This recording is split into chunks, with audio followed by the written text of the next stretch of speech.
What are we talking about exactly? Sun Valley there? Sun Valley lot? We'll just take it at a time. That's okay. Oh,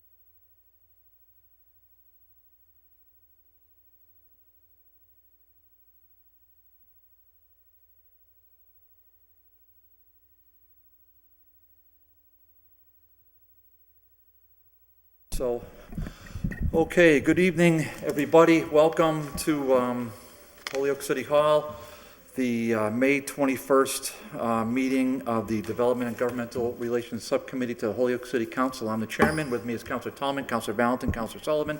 Also in chambers is Councilor Joe McGivern and Councilor Linda Vacon. And welcome all to the public. If I could get a motion for 1A and 1B, that would be awesome. Okay, a motion to accept the previous meeting minutes of 3:26 and 4:30. Second. Okay, under discussion, I reviewed them. Ryan did a really nice job with them. They summarized everything, so I didn't really have any question marks, so, for Motion anybody. to approve the minutes?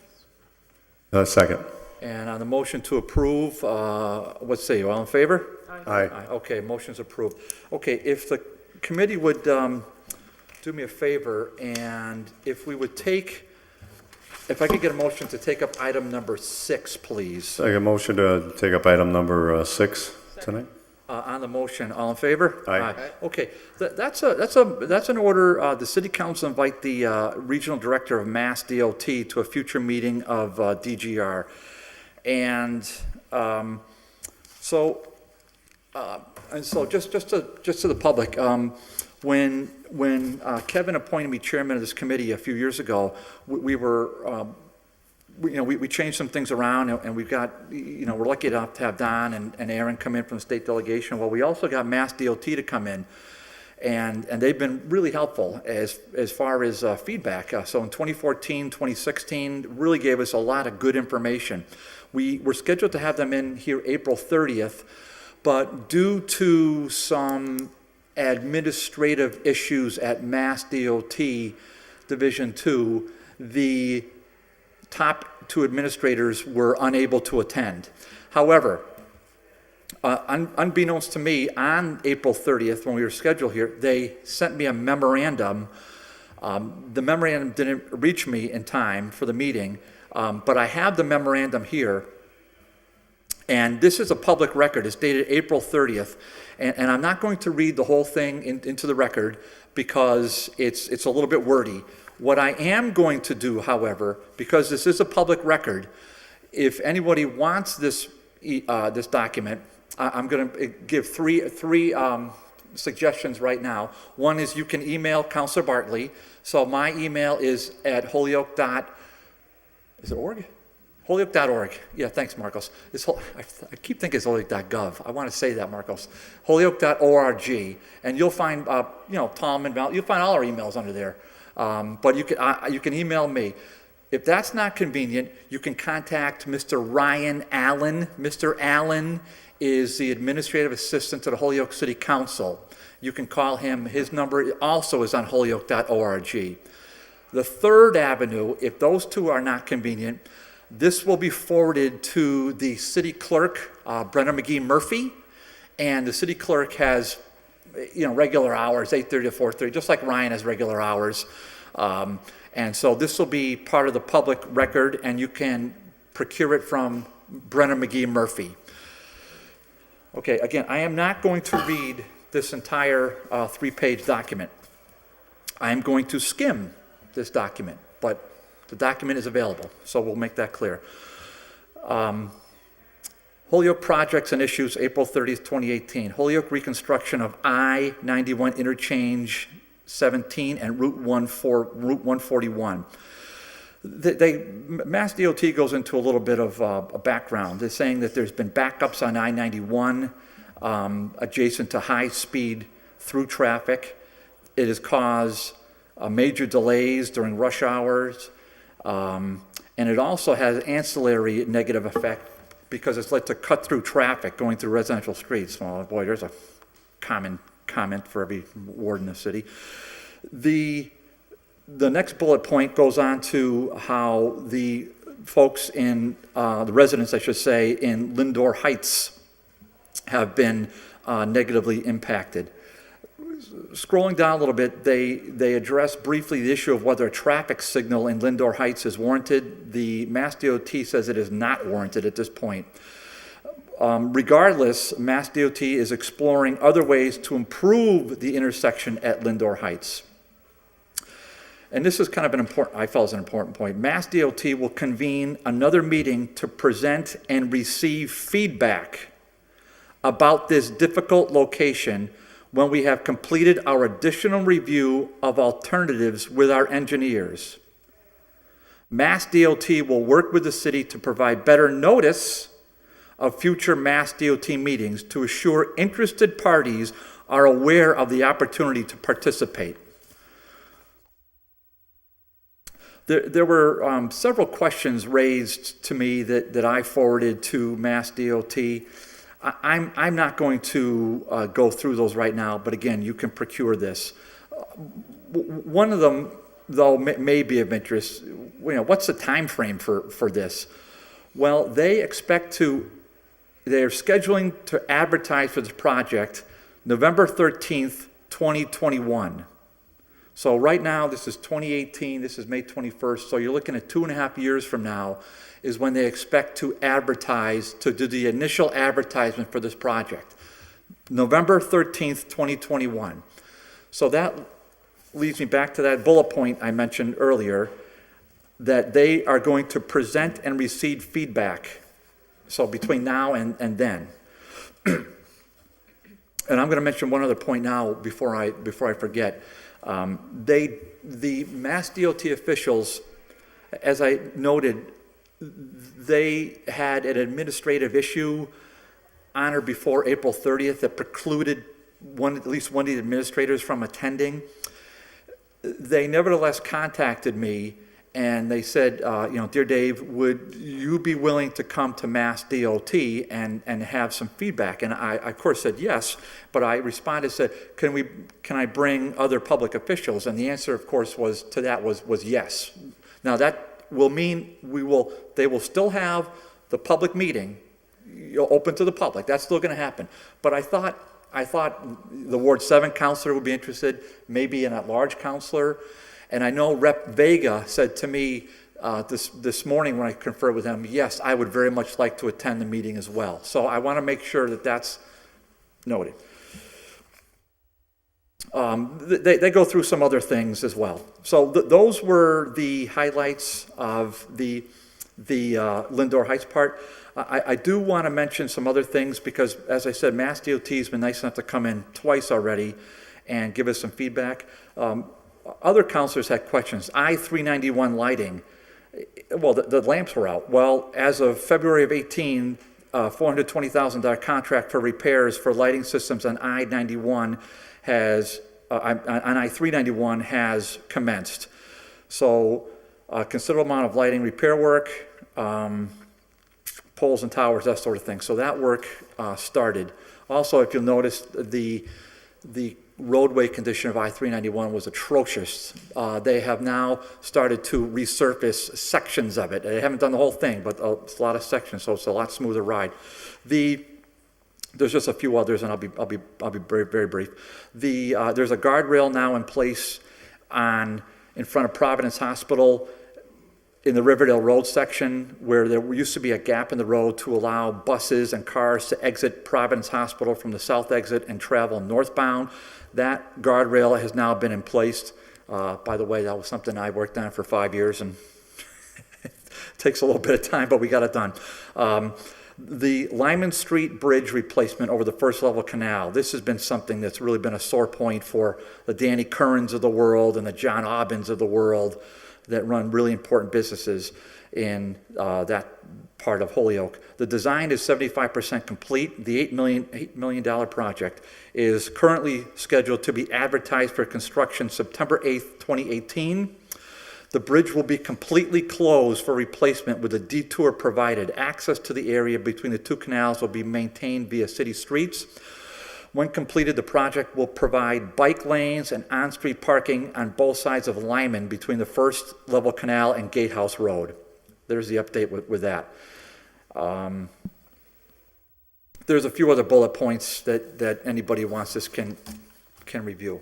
So with that, do any counselors have questions about this for right now? Counselor Tallman. Yeah, no questions. I just, one of the residents from Lindor Heights area has submitted a letter. We're going to put that part of the record, Mr. Daniel Glanville. Let's make that part of the record. Okay. Thank you, Counselor Tallman. I appreciate that. Yeah. Counselors have other questions. I don't see any counselor having questions. I'm just going to make one last comment. It would be my strong opinion that if Mass DOT is going to have another public meeting, that I'm going to offer I'd have to work with, of course, the mayor and some others, but I'm going to offer the use of this room for a public meeting with Mass DOT. I think it's a convenient place, and on top of that, we can televise it here for individuals who are not able to attend the meeting. So I don't know if Mass DOT will agree to that, or the mayor, or anybody else, but we're going to, or the city clerk has to be involved as well. I'm going to still ask that question. With that, I'd like to get a motion that this order's been complied with. So moved. Second. Okay, on the motion, all in favor? Aye. Okay, thank you. Thank you for that. Okay.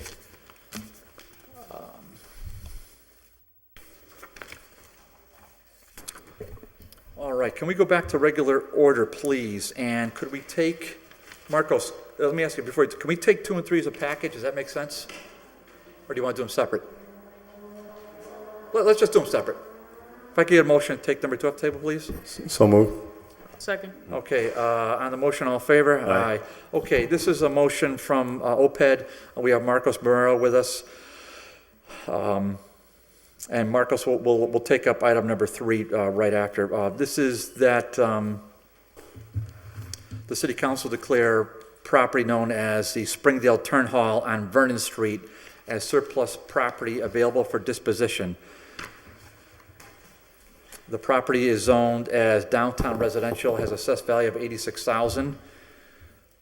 It consists of a 5,000 square foot building situated on 12,500 square feet of land. Okay, Marcos, thank you for bringing this before us. Tell us what's happening with this parcel. Sure, and as I start off, you have packages for both the orders on surplus in front of you, if you would like to reference them.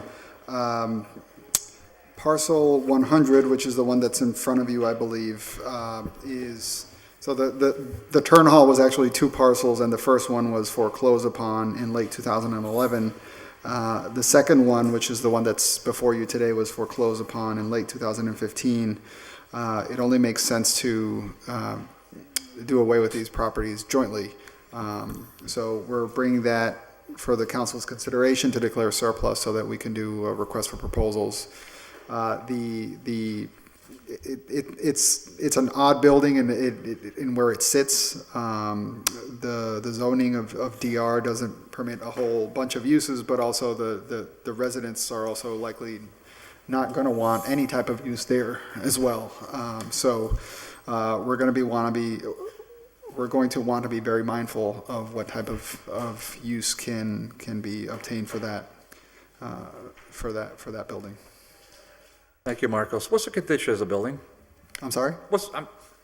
If I could speak clearly, you can understand me. What's the condition of the building? It's not falling down, but it needs rehab work. I personally have not been inside of the building, so I can't give a first person account. Councilor Sullivan, please. I spoke with the city demolition supervisor today. They've had problems with raccoon infestation. And squirrels. Squirrels, yeah. The roof is leaking. The basement has what's known as a snowman boiler, which is an asbestos-covered boiler, and all the pipes are asbestos. And the roof is leaking severely. The building's really in poor condition, and the assessed value of it is not reflective of the true value of the building, I can tell you that. Thank you, Councilor Sullivan. Any other councilors? And I would concur with that. That's in alignment with what I've heard as well. Well, I really appreciate the summary, Marcos. Could we get let's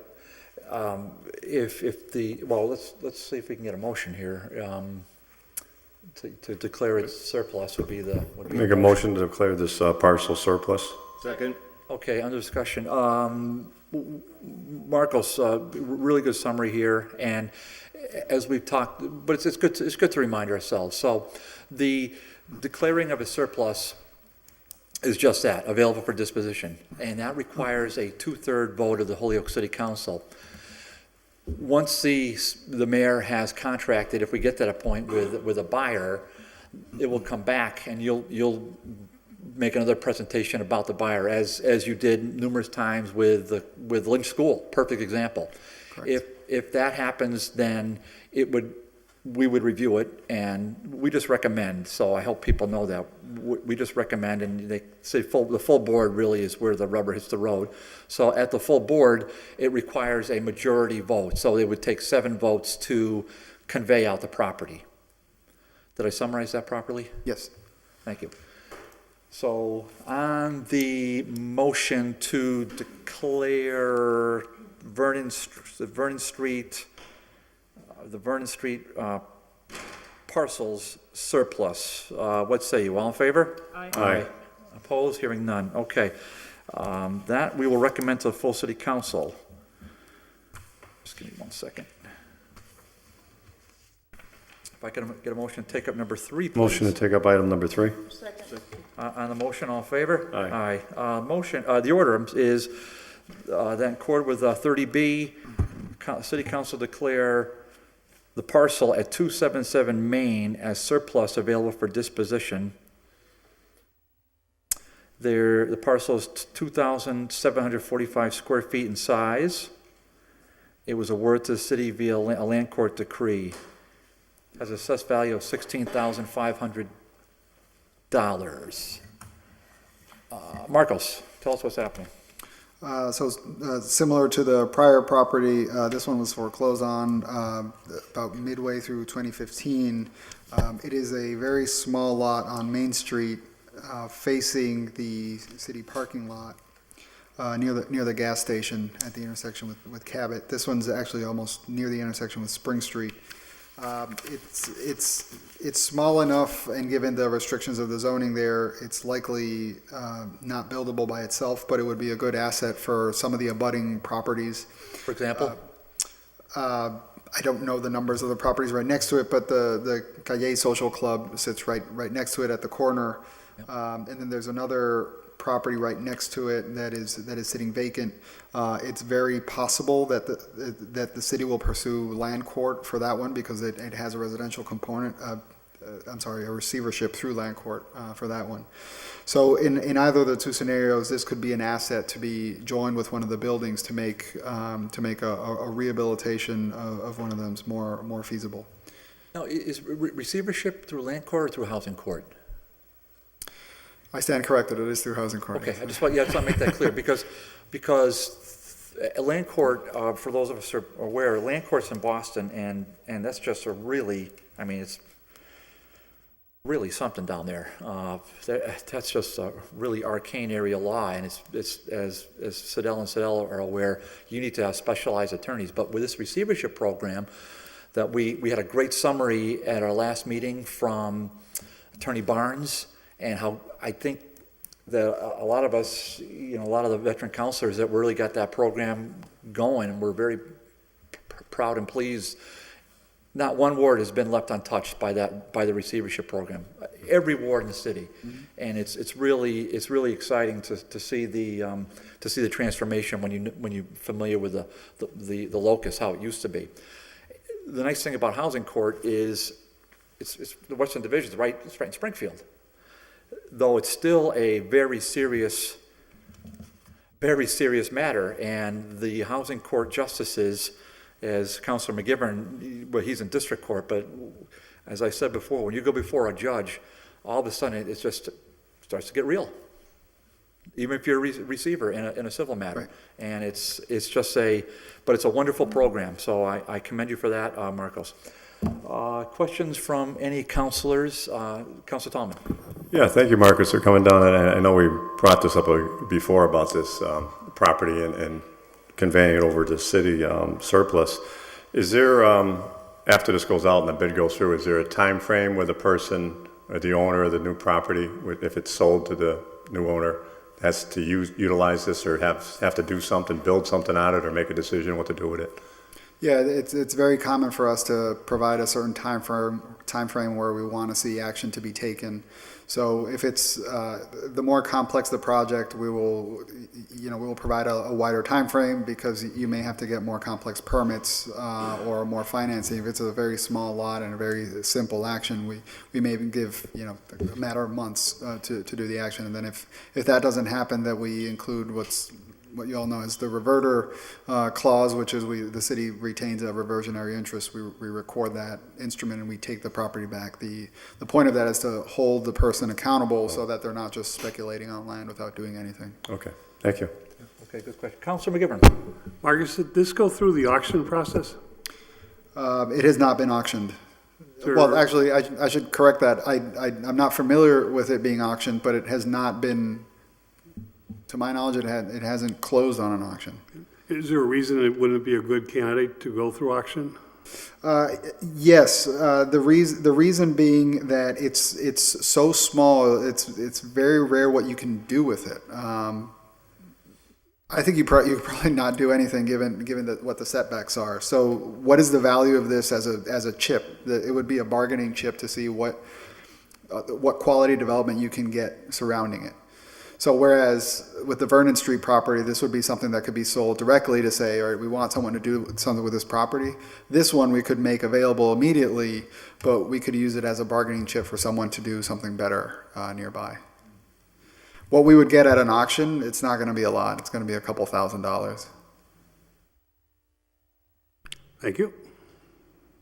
Yeah, that was a great question. And we had a really nice discussion with Crystal relative to comparing the receivership versus the auction process. And she gave us her take. And the receivership there's a lot more control, clearly, because you're going through a court. So the judge is on top of it. As opposed to an auction. Once it's out the door, I mean, I guess there are some restrictions. I shouldn't say you're completely left alone, but it's fewer restrictions when there's a city treasurer as opposed to a housing court judge monitoring it. No disrespect to the treasurer. It's just I think a stricter set of eyes. Okay. So, can I get a motion? Yeah, make a motion to declare the parcel at 277 Main Street surplus, available for disposition. Any further discussion? Hearing none on the motion. All in favor? Aye.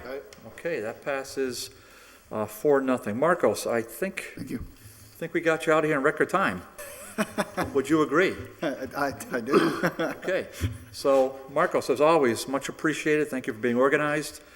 And let's do this. If we could suspend rules, take 4 and 5 together as a package, I would appreciate that. Second. On the motion to suspend rules, take 4 and 5 as a package, all in favor? Aye. Okay, that passes. Okay, so we have an order filed last November by Linda Vacan that any restrictions on Sun Valley Road be reviewed and a determination made if they allow for building the lot, and also communication from the law department regarding Sun Valley Road. And we do have Councilor Vacan with us, but Councilor, I am going to turn it over to you in a minute. I just want to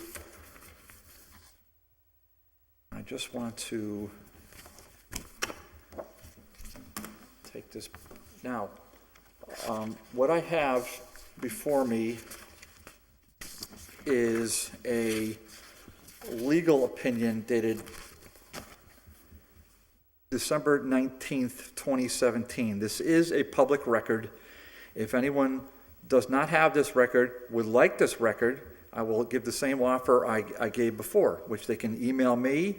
You can contact Mr. Allen, our administrative assistant, or you can contact the city clerk, Brenna Murphy McGee, after our June 5th meeting, and she will have all the copies attached.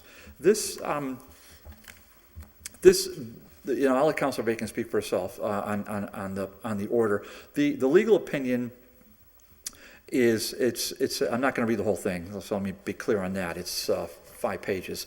The legal opinion says, RE opinion Sun Valley Road, then it gives the assessor parcel. Sun Valley Road, Lot 137, was purchased at a tax title auction in June of 2016. The legal opinion goes through the auction process, And then importantly, it mentions as part of the auction process, paragraph 18, all plans, cost estimates, and evidence of financing relating to rehab, new construction, and site development shall be submitted to the city treasurer for her review and approval prior to transfer of title. And unfortunately, I wasn't able, it was my own fault. I neglected to get the treasurer here tonight. Now, and I think that's so it's not Sandy Smith's fault, it's my fault. Again, this is dated December of 2017, so I'm suggesting there's probably been some updates between then and now. The legal opinion goes on to say, it is the responsibility of the successful bidder to provide the city their plan for the property. The treasurer reviews all the plans to determine compliance with the terms and conditions of the sale. The legal opinion on page 4, I'm jumping ahead, says that in July of 2016, the purchasers submitted a plan to the treasurer as required under paragraph 18, the paragraph I just read. After reviewing the purchaser's proposed use of the property, Treasurer Sandra Smith sent them a letter informing them that their plan has been approved and that, quote, as owner of the property, they must comply with all applicable city ordinances, state laws, and regulations, including provisions of the state sanitary and building code. In accordance with city ordinance and state building code, they must ensure all necessary permits are applied for and obtained prior to commencing any work for which a permit is required. Let's see, and then importantly, and I put a star next to this, as of the date of this opinion, which is again December 17, neither the treasurer, city, or any department thereof has approved construction on the lot. The opinion then goes on to talk about deed restrictions, and it's signed by our current city solicitor and our former assistant city solicitor. And Councilor Bacon, I'm going to turn the microphone over to you as the maker of this order. Councilor Bacon. Thank you, Mr. Chairman.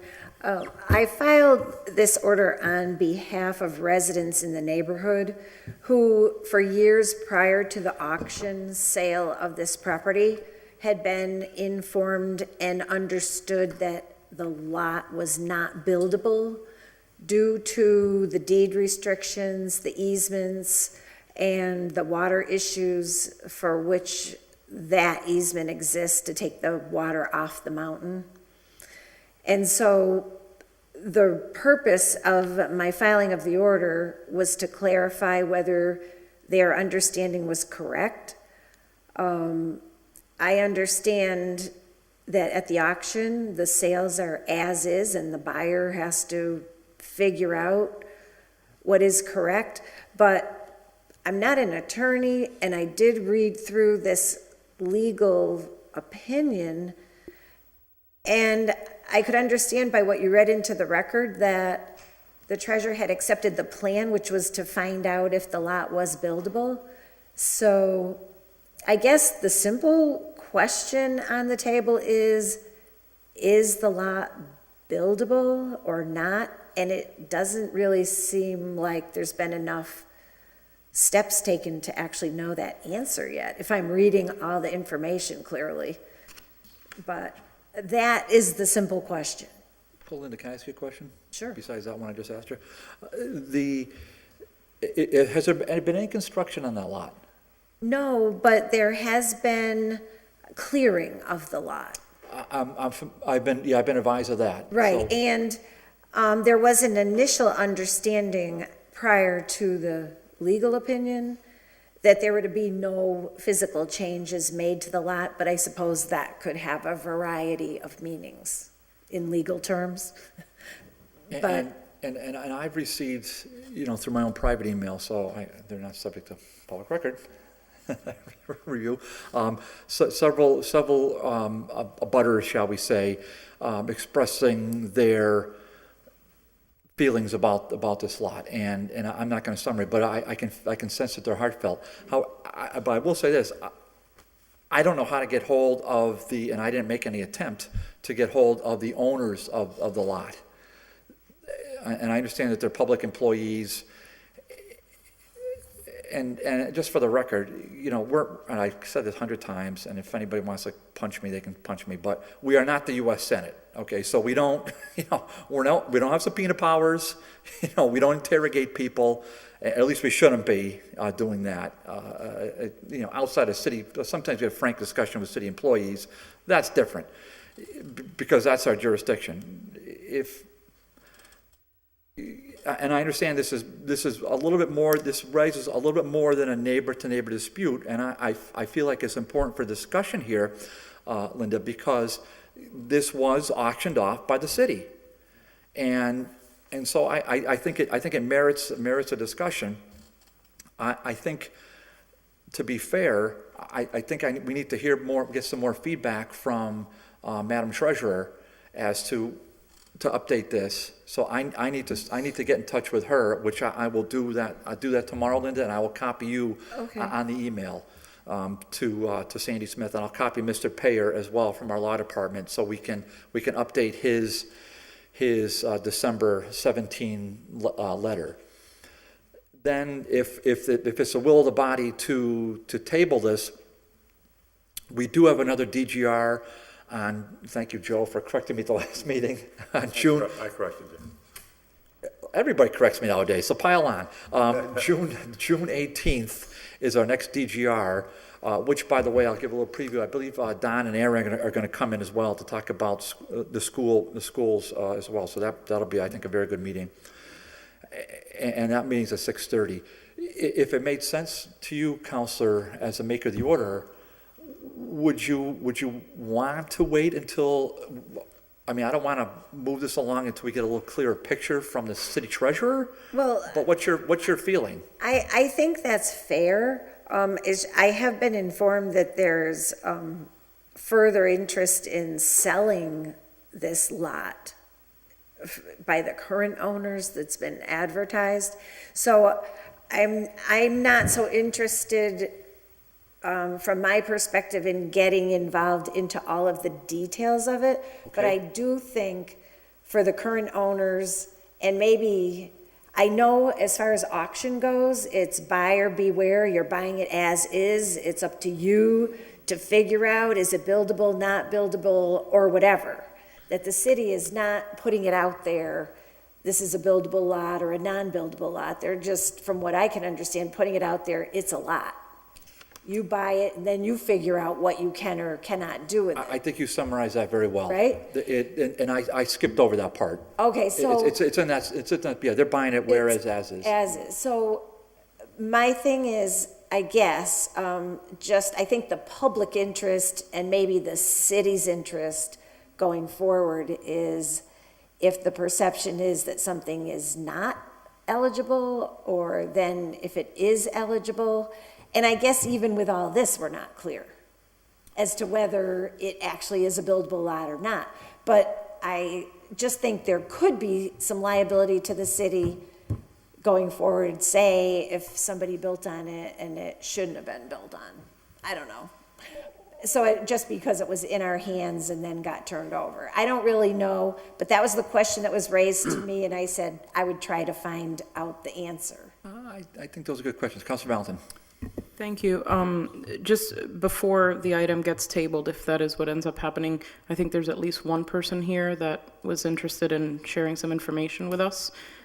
So if I would suspend the rules and allow her to speak if the will of the committee is that. Oh, I think that's a great idea. I'll second that. So on the motion to, now we're going to have a little restriction here. So this is what we're going to do. So I'm going to call for a vote on that motion. I'm positive we'll all support it. I'm 100% positive.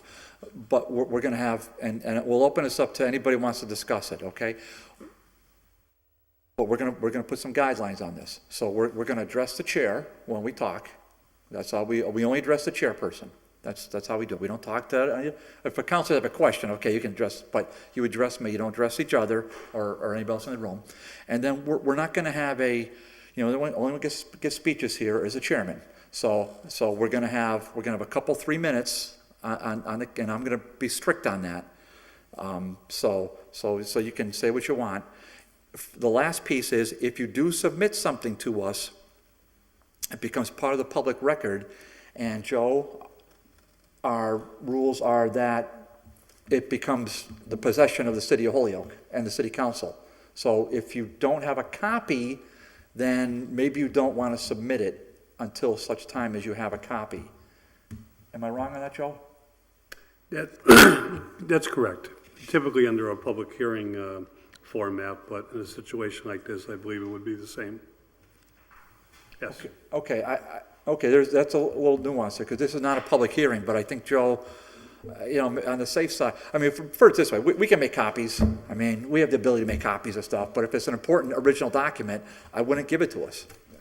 I would leave it at that, if it's something important. Okay, on the motion, Councilor Valentin's motion, to second. suspend, it's been seconded. On Second. the motion, all in favor? Aye. Okay, so you can walk up to the mic, you tap the mic, make sure it's good to go, your name and address, and then fire at will.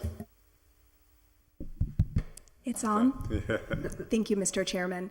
My name is Caroline Levin. I live at 10 McGinnis Ave in Holyoke. My property abuts lots 136 and 137, both of which are adjacent to each other and went up for the tax auction at the same time. They were purchased by different owners. The main concern that myself and my neighbors brought to the City Council initially per Ms. Vatkin's recommendation back in November is that a city-owned drainage easement runs directly through the middle of the property. The city took it as part of eminent domain when Route 202 was rerouted back in the late 50s and early 60s. It is deemed a permanent drainage easement in all documents. I provided all those documents to the City Council. I have copies, again, if you would like them. Our biggest concern was that it's not buildable because the covenant on the land says that no sewage system or septic tank can be placed within 25 feet of said drainage easement. Because of where the drainage easement is, there isn't anywhere to put a septic system.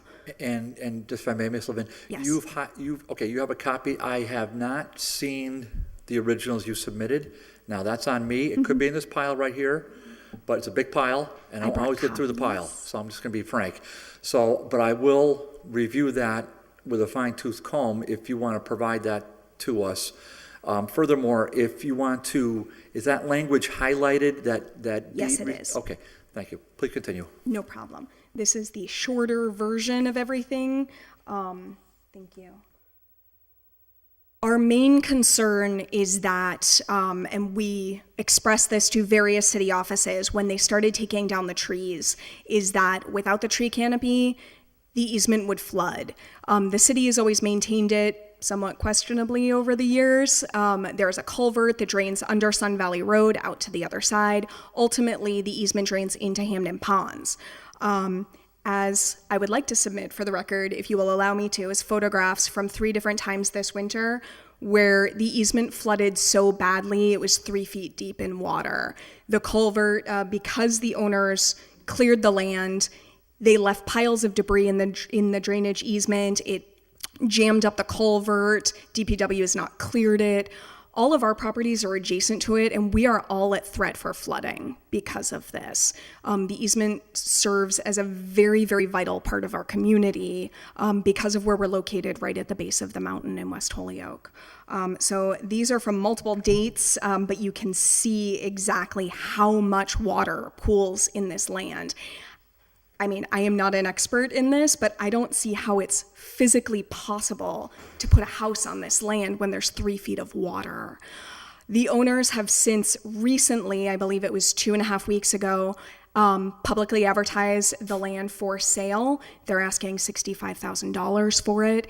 The language in their advertisement is very specific. It says that they have been granted permission from the Department of Conservation to build a single-family home. The owners, are employees of the city. They're first responders. They don't live in the city. They live in Granby. And their intention was never, as we initially thought, to build a home, become part of our community, become strong taxpayers, Their intention all along was to clear the land, sell it to a developer, and leave it up to them to make the final determinations about building a land there, but that's how they're trying to sell it. As it is ready, it is buildable. All you need to do is design a home. And so obviously we're very concerned about that. If anybody is purchasing the property, that they might be misled somehow. And that's really our concern. But I would love you to look at these photos. I mean, they're kind of devastating.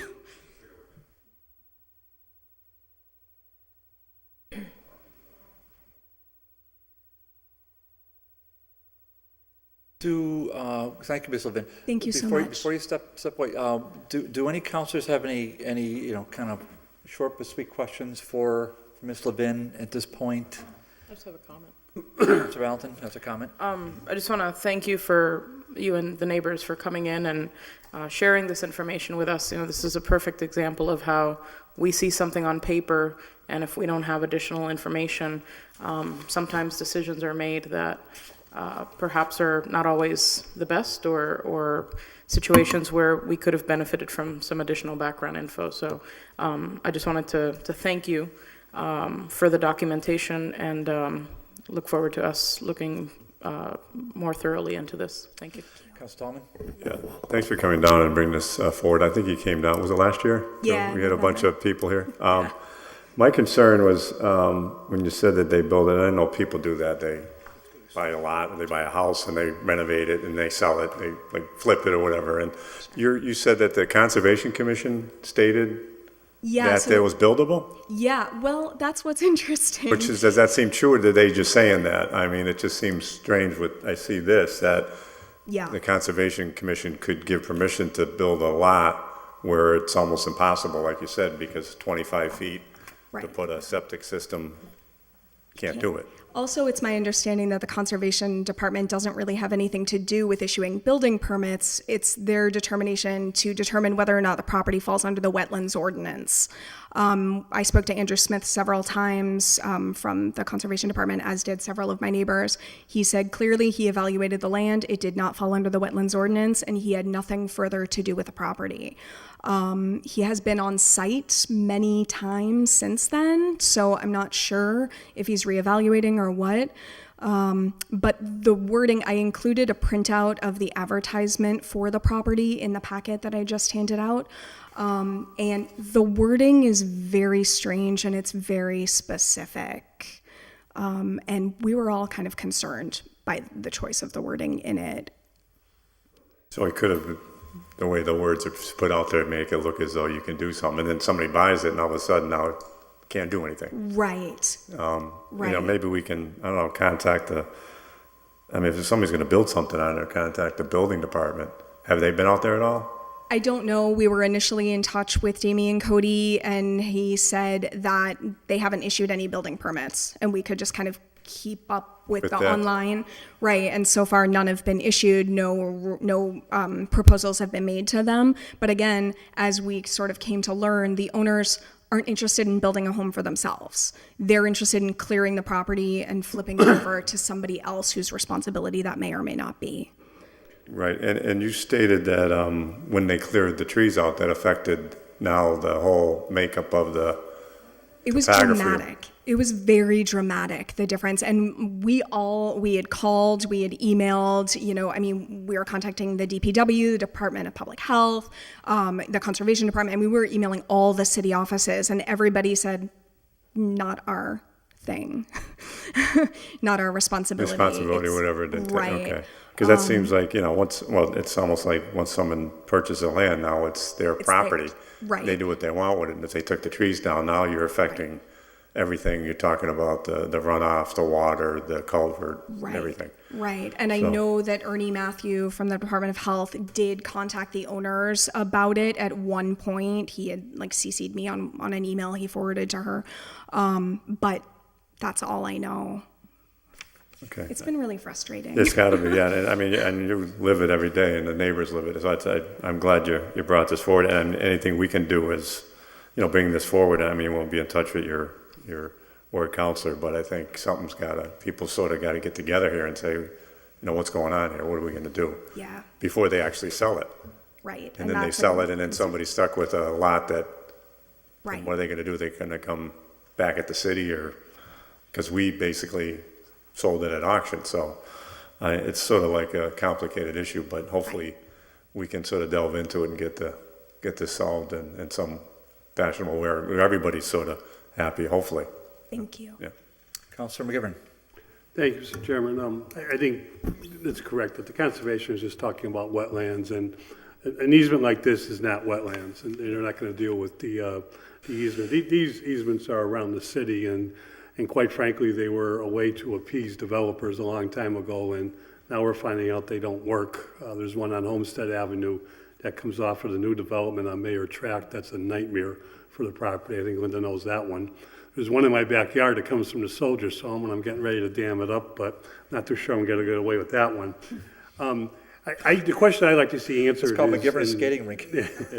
is, and I know the Ward 3 counselor pretty well, too. The question I want to see answered is, or I think we need to have answered, is first, the auction. Because there should be, the reverter on this should not allow the persons that bought it at auction to resell it under any circumstances without developing it first. And if they're not going to develop it themselves, the city takes the property back. And that would, I think, avoid any potential lawsuits for selling it as a buildable lot in the first place, if it's not a buildable lot. And the second thing is, I think this drainage issue has to be addressed, because if the state or any environmentalists find out that we're draining water into Hamden Ponds, the city's in pretty big trouble, because you just can't do that in this day and age. That this is water coming off the roads and off the streets and has nowhere to go but through this lot. It protects the homes that are there, it protects the streets from flooding, and it works. But again, this was done years ago when people didn't think about the environmental issues. So the city may have to address this regardless of whether the lot is buildable or not. But I think we have to find out why. I hope, it's being advertised. Yeah. I don't know if the treasurer is aware of that, but I don't see how that can be done with a reverter on it. Counselor Bacon. Joe, you said? Yep. Sorry. Counselor Bacon. Counselor McGivern covered my point pretty much. It was just around the eminent domain and the permanent easement question as to what interest or involvement the city would need to have relative to that. Counselor Valentin. Thank you. Just to follow up for folks that are watching from home and don't see the papers we have in front of us, one of the attachments that Caroline has submitted is the actual listing from Keller Williams Realty regarding Sun Valley Road, Lot 137, with a price of $64,900. And again, I mean, I don't have all the information, so I'm not going to jump to conclusions, but when there's a listing that in the remarks it says, I mean, as Caroline mentioned, the language, nice size buildable lot. The lot has, I'm just paraphrasing, has been recently cleared, surveyed, staked, and a new septic system design has been completed. That's pretty specific. The seller has approval from the Conservation Department. I would like to confirm that with Andrew Smith. To build a new house without a need of a buffer zone. There are no wetlands on the property. The lot is tucked in the residential area away from main roads. All documents at hand are available to prospective and serious buyer. All you need is the plans to build a new house and you are ready to go. And with the pictures that were submitted and the 3 feet of water, again, this seems like a contradicting type of description. So I just wanted to briefly state those words that were included in the listing that you have forwarded to us for folks that are at home and don't have the paper in front of them. Thank you. Any other questions for Ms. Levin? No? Counselor McGivern. It's still not wetlands. The 3 feet of water is surface water that is created man-made. It doesn't come from underneath the ground or from a stream or any other source that we are aware of, and that's what the conservation is saying. But this is deceiving to say it's buildable only because conservation says it's buildable. They're forgetting the step of the building permit, which could very well say it's not buildable. What you're always saying is it is very wet land, clearly, but it's not technically defined as a wetland. So that's what Councilor McGivern's trying to, that's what he's saying. He is saying that. So So that there's, and that's really is the specific jurisdiction of the Conservation Commissioner. As to how somebody advertises, well, I mean, come on, we've all been we've all seen enough advertising in our lives to understand that there's a little bit of a nod and a wink sometimes. Although, when it comes to, as Councilor McGivern and Councilor Bacon and others have pointed out, when it comes to this particular parcel, I'm going to throw out another term, is that the restrictions provided by the, as referenced by our law department and the city treasurer, they would run with the land. So if you conveyed it out to Tom Jones of Chicopee and Mr. Jones bought it, those restrictions still would run with the property that Mr. Jones purchased, as well as the current owners, the public safety officials that currently own the parcel. So that puts in a bit of a precarious situation. And I don't want to, we try not to mention any names here, especially any realty companies. Realty companies, just to be fair, they're just doing their job. I mean, sometimes they don't, I mean, they get a, they're looking at the commissions coming down the road. They're not necessarily looking at all the backstory to it. So I don't like to, so there's that. But it's still nevertheless very important. So I'm willing to contact Sandy to see if she can come June 18th. I'm going to, any other counselor would want to contact Mr. Smith, Mr. Cody. I think Mr. Matthew has been contacted. I believe he's weighed in at the Board of Health. We might be able to forward some of this to Mr. McManus at DPW. So I'll leave that to other counselors, but I will contact Sandy and invite her to if we do table it, which I'm getting the sense that we're going to table this, because I think we should probably hear. Councilor Bacon, so you're okay with this? We table it? Yes, I just think it would be helpful to get the rest of the answers. And I learned something tonight relative to the whole auction process, that if you buy the property, you're supposed to do something with it or it reverts back. I didn't know that piece. So at each meeting, I've learned something new too. Isn't it something, all you think you learn? So again, that's in that legal opinion, which I skimmed. So, and again, it's a public record. I believe you have a copy of that. Yes, okay. Do you have a copy of it? The interested parties? Okay, you can't get it. Okay. Does anybody else want to address the city council relative to this issue? No. Okay. The table? Motion to table it. That is not debatable. On the motion to table, and we'll put it to, we don't have to, but we'll put it to June 18th. June 18th. And so that's our next meeting. On the motion to table, all in favor? Aye. Aye. Hearing, that's unanimous. So we're going to table this to June 18th. Can I ask a question to the chair? You talked about contacting Sandy and mentioned other department heads. Can we make the suggestion that between the chair and the co-chair or vice chair, whatever identified parties are contacted so that they're aware of the June 18th date? I'm certainly going to, sure, I'm certainly going to ask Mr. Allen to notify Sandy. I will notify Sandy myself, but I'm going to ask Mr. Allen to follow up with Sandy.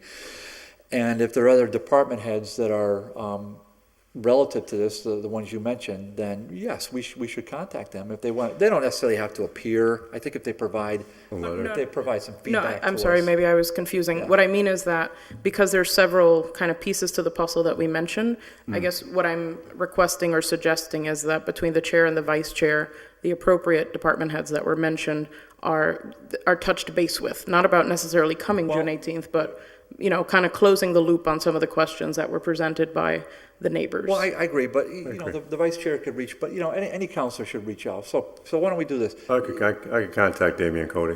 Why don't you contact? Okay, Peter, you contact. I Damien. will. I might make a And note of it, yep. Josie, do you mind contacting Mr. Smith and you can copy us in? Is that off the wall? Okay, all right. And then Mike's got his hand full with a million other things. So We all do. well, we all do. I know, but that's why we're here, and we'll give Mike some other assignments.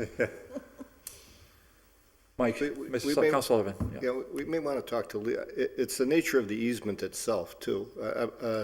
No doubt. People build on easements all the time. I think that's the 600-pound gorilla in the room here, is the easement.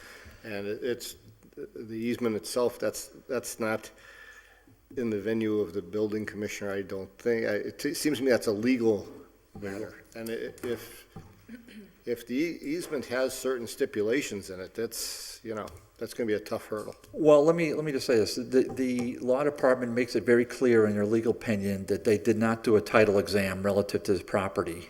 So anybody purchasing a property is going to have engage an attorney, and an attorney's going to engage a title examiner. A title examiner is going to go through and read the deeds. Although a title examiner may not read the abutter deeds, and if there are deed restrictions relative to that, I'm not going to be like Joe McGivern here and tell stories, or Councilor Jordan, but I will tell briefly. I mean, that's where we had a CVS, and next, abutting the CVS is now going to be an East Hampton Bank. Well, before East Hampton Bank came along, another national chain was going to situate itself on that parcel, pay the city $250,000.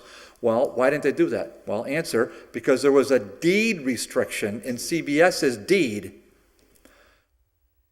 I know that. Now, that wasn't our favorite story, and that's not our fault.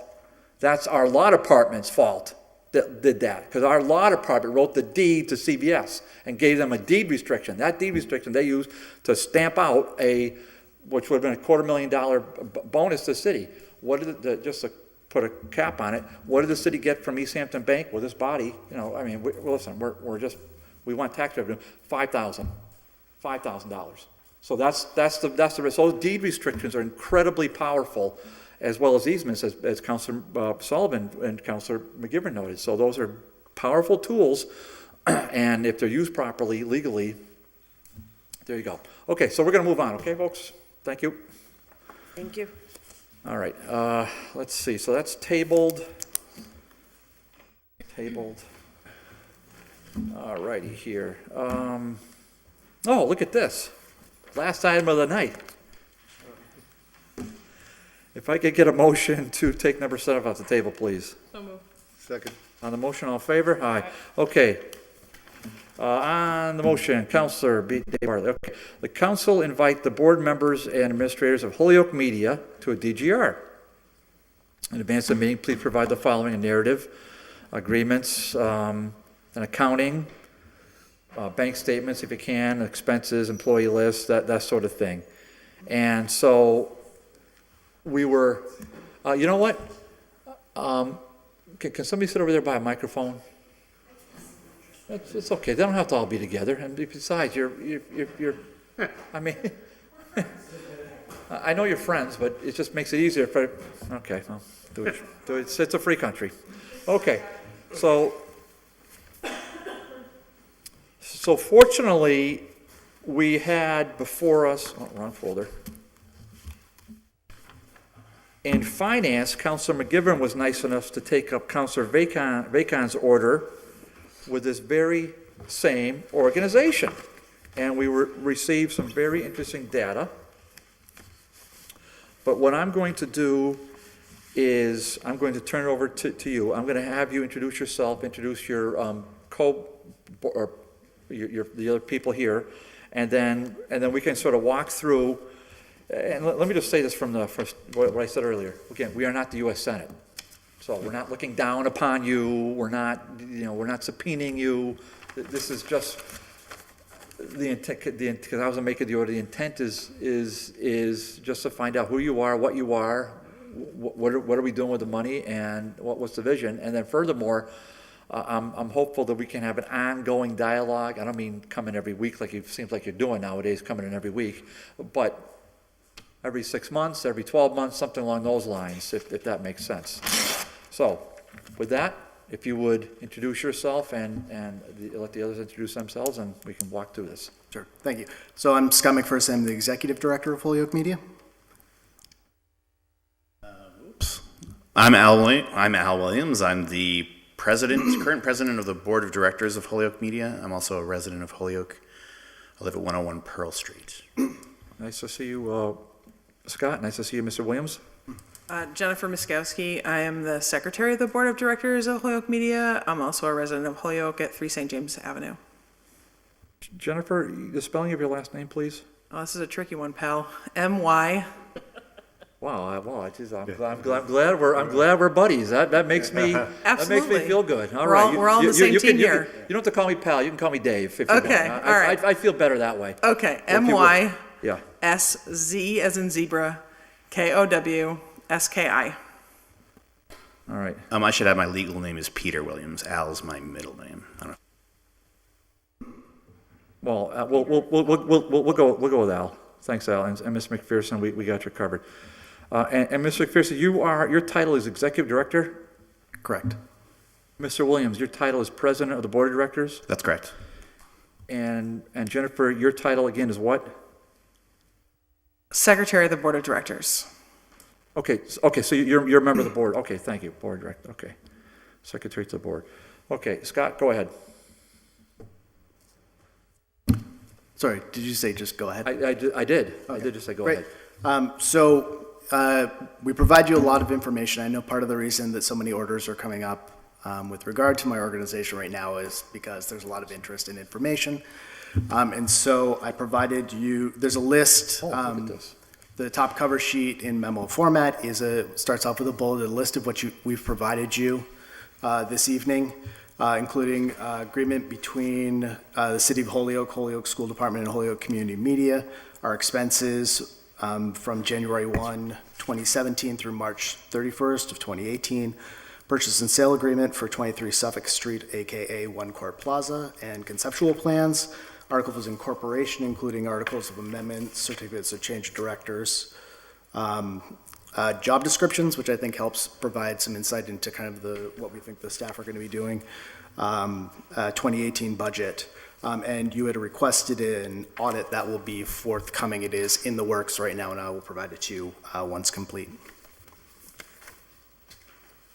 All right, so I'm just passing out these documents, which you were kind enough to make copies right now, and maybe we'll just maybe take them briefly one at a time. Oops. All right. Okay, so Holyoke Media. Okay, how long we been a corporation? So the organization originally was incorporated in 2002. The specific name, if you look on, it was Holyoke Public Education and Government Access Corporation at that point in time. There was a name change in 2015, and the transfer of the control of the organization was transferred to the current board of directors. So this is a continuation of a corporation that was started as PEG Access in 2002? Correct. And it's a private, not-for-profit organization? Correct.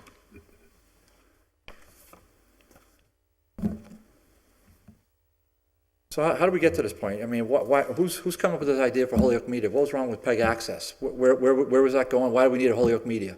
Yeah, since 2002, the PEG industry has changed a lot. With the, there was a lot of stigma certainly about what cable access was in its infancy, government meetings, and, some people with cameras kind of doing some stuff. It's really evolved from there, where a lot of media professionals have moved into the industry. It's taken up a far stronger educational component, really working to train not just in producing high quality videos, but also to do workforce development and try to train to match skills in industries such as the broadcast and film industry.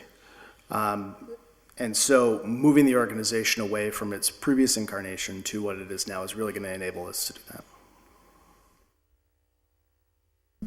Okay, so cable's just changing. It looks like it's changing again.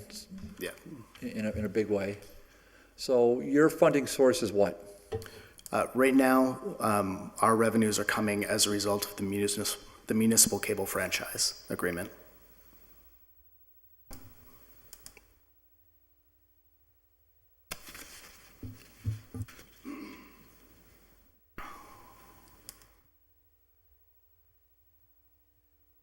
And that's always been true, even when it was PEG Access. Correct. It was that same agreement, correct? Yes. All right.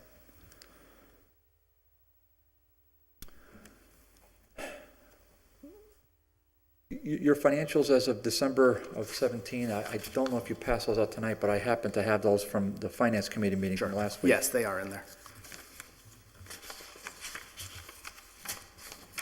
I mean, there's a fairly significant sum of money in that account. So, Mr. Williams, why don't you, you're the board member. Well, before, how many employees do we have right now? Presently, there are 2 employees. I have a third position that I will be posting very shortly, though. And then the ultimate goal is to have how many employees? I suspect 5, Okay, so 2. or 5 aggregate employees, including myself. Okay. So, I mean, the board makes decisions about the money. What's the plan going forward? I mean, why don't you tell us what you have in the bank right now? Why don't you tell us, so you purchased, is it 1 Suffolk? Yes, we purchased one Suffolk. It's 1 Core Core Plaza. Plaza, sorry. Okay, There's all right. On almost Suffolk Street, yes. $2 million in the bank currently. A lot of that money basically accrued. There's two ways that forms of funding that the organization receives. One is operational funding, which is the 5% number that you see referred to in the papers that Scott has provided. There's also a set of capital money to fund equipment for the organization as well, to the tune of $650,000 over 10 years at $65,000 a year. The buildup to the amount of money that's in the bank currently is because change management is very difficult, and transitioning from after the contract was signed by the municipality with the cable provider, the time it took to move over the board of directors, and especially the time it took to sign an MOU with the city and the school, which was complicated by the receivership that the school department was going under, took a bit of time. So we didn't hire Scott until only recently. Those funds have been building up in that account. The intention of them is to renovate that building into a vibrant community center for everyone who lives in Holyoke. It may seem like a lot of money, but renovating a building like that to create that kind of a community center it can be quite expensive. The organization will be in the black this year, certainly because it's not at capacity for employees, and it's going to grow over time, and that budget will sustain it as it is. Okay, so then the capital funding is, the revenue source for that is what? It's also Comcast. In Holyoke, it's Comcast. It's the cable provider. There are some municipalities in Massachusetts where there are more than one cable provider. We do not have that. All right, so at this point, we're not going to go into the viability of cable TV going forward. That's a much bigger discussion, and I don't want to have it. That's really not what this is about. I just wanted to hear about Holyoke Media. You've given me a lot of materials right now, and which I appreciate. I'll have a chance to digest them between now and when we meet in City Council June 5th. But what would you, or anybody, any of the three, what would you want us to have for a takeaway as far as, what do you want the public to know? You have about $2 million in the bank, you have a new building, you're starting to build up a staff, you're going to have, I take it, a website, you're going to have links to the Holyoke.org? Org, yeah, God, I can't remember that, Holyoke.org. You're going to promote it to the Holyoke Public Schools, so you have a link to HPS as well. The regular cable TV provider, regular cable TV subscriber who lives on, I don't know, Sunset Drive. Why do they care? What do they get out of this? I mean, are they going to be? Are you guys running channels 12 and 15? Are you going to have some? Take this. Are you going to have some programming that would interest them? Are you going to control that? Who controls that programming now? I mean, who controls that as we speak? Are you going to have content that addresses their needs? Are you? I see your hand. Just I'm asking a lot of rhetorical questions. so I know. you'll- They're not rhetorical, though. We've got lots of answers. Okay, well, good, you can answer them, but I'm just getting them all out because this is, we're kind of riffing on this. So, but those are, and I gotta be frank, I don't hear, a couple of people mention Holyoke Media to me, it hasn't been a groundswell, so let me be real about it, because I'm not sure how well-known your name is at this point, so, but I'm aware of it, and it's important for us to make it as public as we possibly can. I think you want that. I mean, I think you want it to be as public as possible. So, May I begin? please. Okay, so first of all, is there going to be content that's important to people in the community? Absolutely. And here's why. They're going to be able to make it themselves. That's one of the most important things about public media is that it's public. And so that means that any single person in the city of Holyoke can come to the community center that we're building, and they can not only learn about how media works, they can create it themselves. They can sign out a camera and go create content that matters to them and their community. And I'm talking about micro community, I'm not talking about the whole community. So what might happen might be that Councilor Bartley might decide that he would like to have a television program on a particular subject of interest to the people in Ward 3. And you might like to go and have, a public hour where you answer questions. That could be broadcast. You could make that and broadcast that. That's just an example. But it wouldn't have to be people on the Holyoke City Council. It could be any person anywhere. Your friend Jennifer Miskowski could make her own program that is of interest to her and her particular friends. And that could become content. In terms of who controls the content, people from around the community can submit content to be broadcast. And you mentioned the channels 12 and 15. There's going to be an additional channel, channel 23, that'll be coming online soon. You asked many, many questions. I've only answered a few of them, and I have lost track of all of them, but there are answers to all of them. If I can pass it over to any of my friends who remember the other questions to answer. Yeah, with this organization, one of the things about it is it plays a lot of different roles. A couple of the ones that I think are really important here, like first, yes, absolutely, there's an educational component. Someone can walk in off the street and say, I want to learn how this video stuff, how does this work? And we'll sit down and work with them, offering classes and things like that. In addition, there's a marketing component to this, of marketing what is going on here, showing people outside of Holyoke what is going on here by utilizing both the cable channels and our website to do so. And another thing I think is really critical about what we're going to be doing is the civic engagement component of it, where broadcasting meetings is really kind of the baseline from which you work. Making politicians accessible, making meetings and government events accessible to people, and really actively working to engage people civically in what's going on in the community. I think that's something that's really important that we'll be doing. If I can add just another thing, you were talking about the publicity of the organization, and at present, it's been, as Al was mentioning earlier, the transition from the PEG access to this board and then the transfer of the money, we haven't been able to, at present, launch the community center because we had to work out all the details. So there's not really a place for us to welcome the public this minute.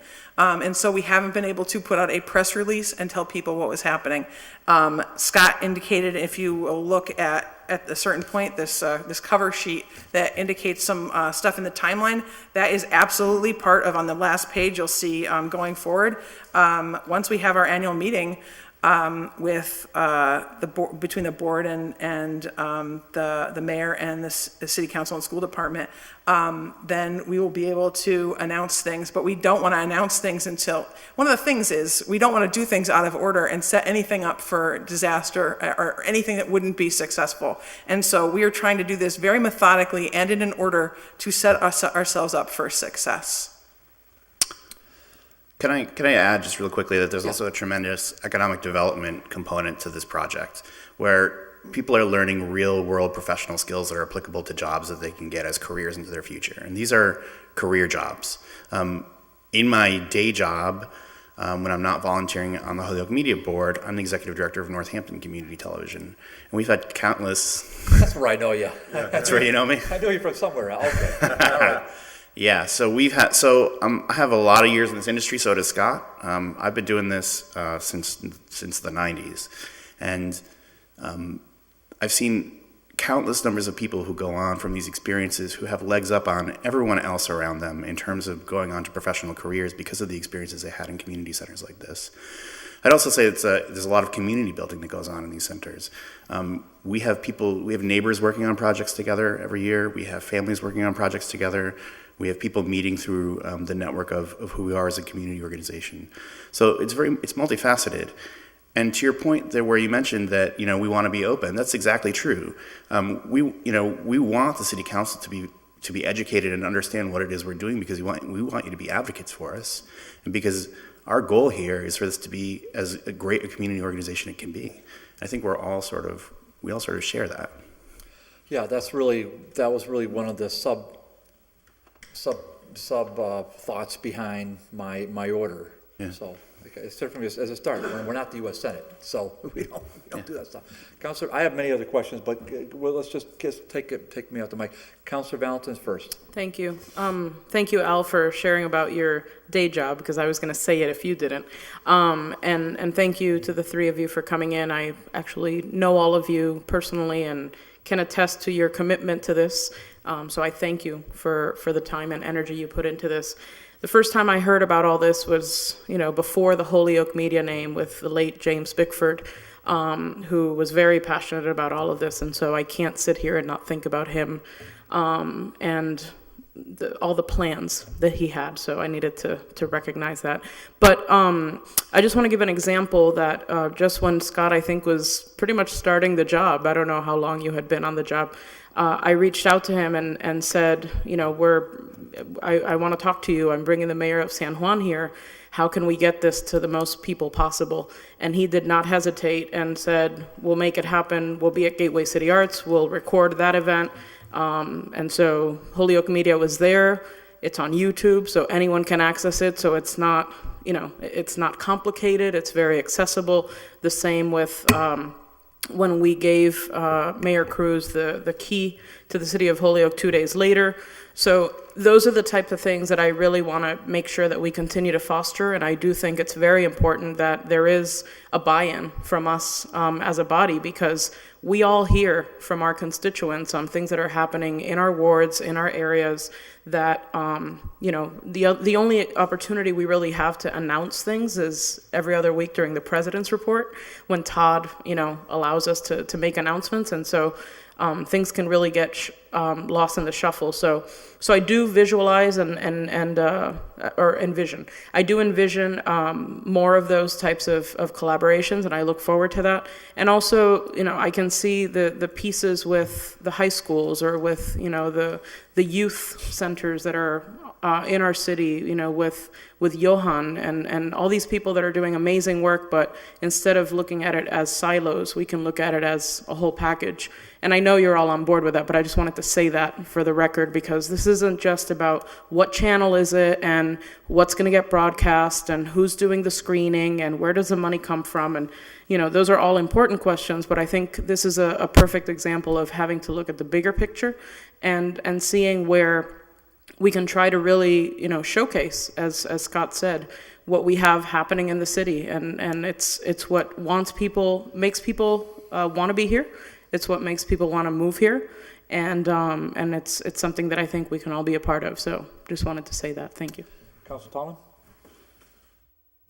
Thank you, Mr. Chairman, and thanks for coming down, all of you. I really appreciate the time and explaining things. And Scott talked to you earlier, maybe 2-3 months ago, on our way down to the meeting. I was checking up on you down there, and one of the concerns was the sound and the video, and I know that's something that you've been working on, and I think to get better, because of course our constituents want to see what we're doing and how we're doing things, and there was some nights that the sound didn't get out or the picture didn't get out or whatever. Is that being sort of cleared up now? Is that something that's ongoing too with your funds? Yes. My hope would be that when you guys go into your summer recess, that we'll be able to switch out all the production equipment then, and rectify some of these kind of ongoing issues. I've worked to kind of triage it in the meantime so that we haven't been having problems with the sound dropping out. I'm here every night when the meetings kick off to make sure everything starts off okay. And so So we've been kind of working our way through until a kind of more full upgrade happens, which again should be over the course of the summer. That'd be great, because it's amazing the amount of people that actually do watch the meetings, these meetings and the full meetings, so, and I hear from that all the time. That's one of the concerns.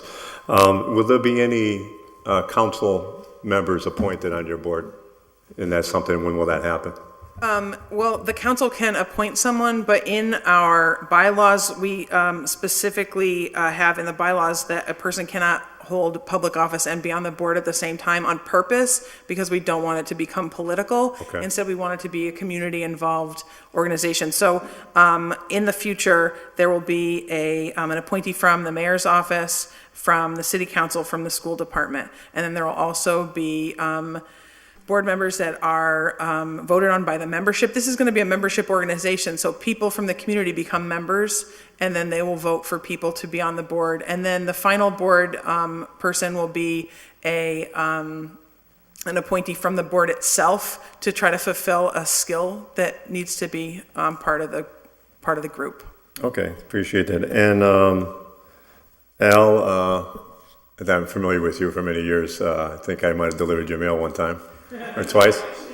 On Pleasant Street? Yeah, yeah, okay. I appreciate your expertise in this, and I think that's what we want, an open dialogue, and I think you need us as much as we need you to work together in this. The question I had is about the building. Is there a time frame? Will that building be pretty much done and renovated? Yeah, what we're being advised by the architects is 18 months. Right now, we have identified a project manager and are going to be moving from that phase into budgeting and things like that. So hopefully the design process will kind of wrap up in the next 4 to 5 months, with construction taking place immediately after that and probably running about a year. Obviously, we're hopeful that it'll be done as soon as possible, but the realistic timeline that the architects are telling us right now is 18 months. Okay, is there any plans now to have any type of temporary space to be utilized until you get things going? Yeah, that was actually one of the first things I did is I was kind of getting to know the community, is get out there, start to see what spaces might be available to us for doing productions, and start to see places where we might have access to some computer labs where we could do some training as well. So yeah, we've got a couple of places that we're able to use to do productions in the meantime. Okay, that's great. I think that's important. And then the last thing I think I believe I just got an email today from Natalia about doing a 3-minute video. Yes. I think that's an awesome idea. I mean, I didn't answer right back because, I'm trying to figure out, should I do this or not? But I think all public officials is a good thing, and elected, people appointed, for the public to actually see what our vision is and what we have done and what our plans are for the community and as a whole. So, and not just elected officials, but people that are appointed in the city. And I think that's a good thing. And I think it's stated sometime in July. We'll trying to get that up and running and have just a brief video, a 3-minute video for people to sort of explain their vision to Holyoke, to our residents, our community. So I think that's a great thing. And so let her know that.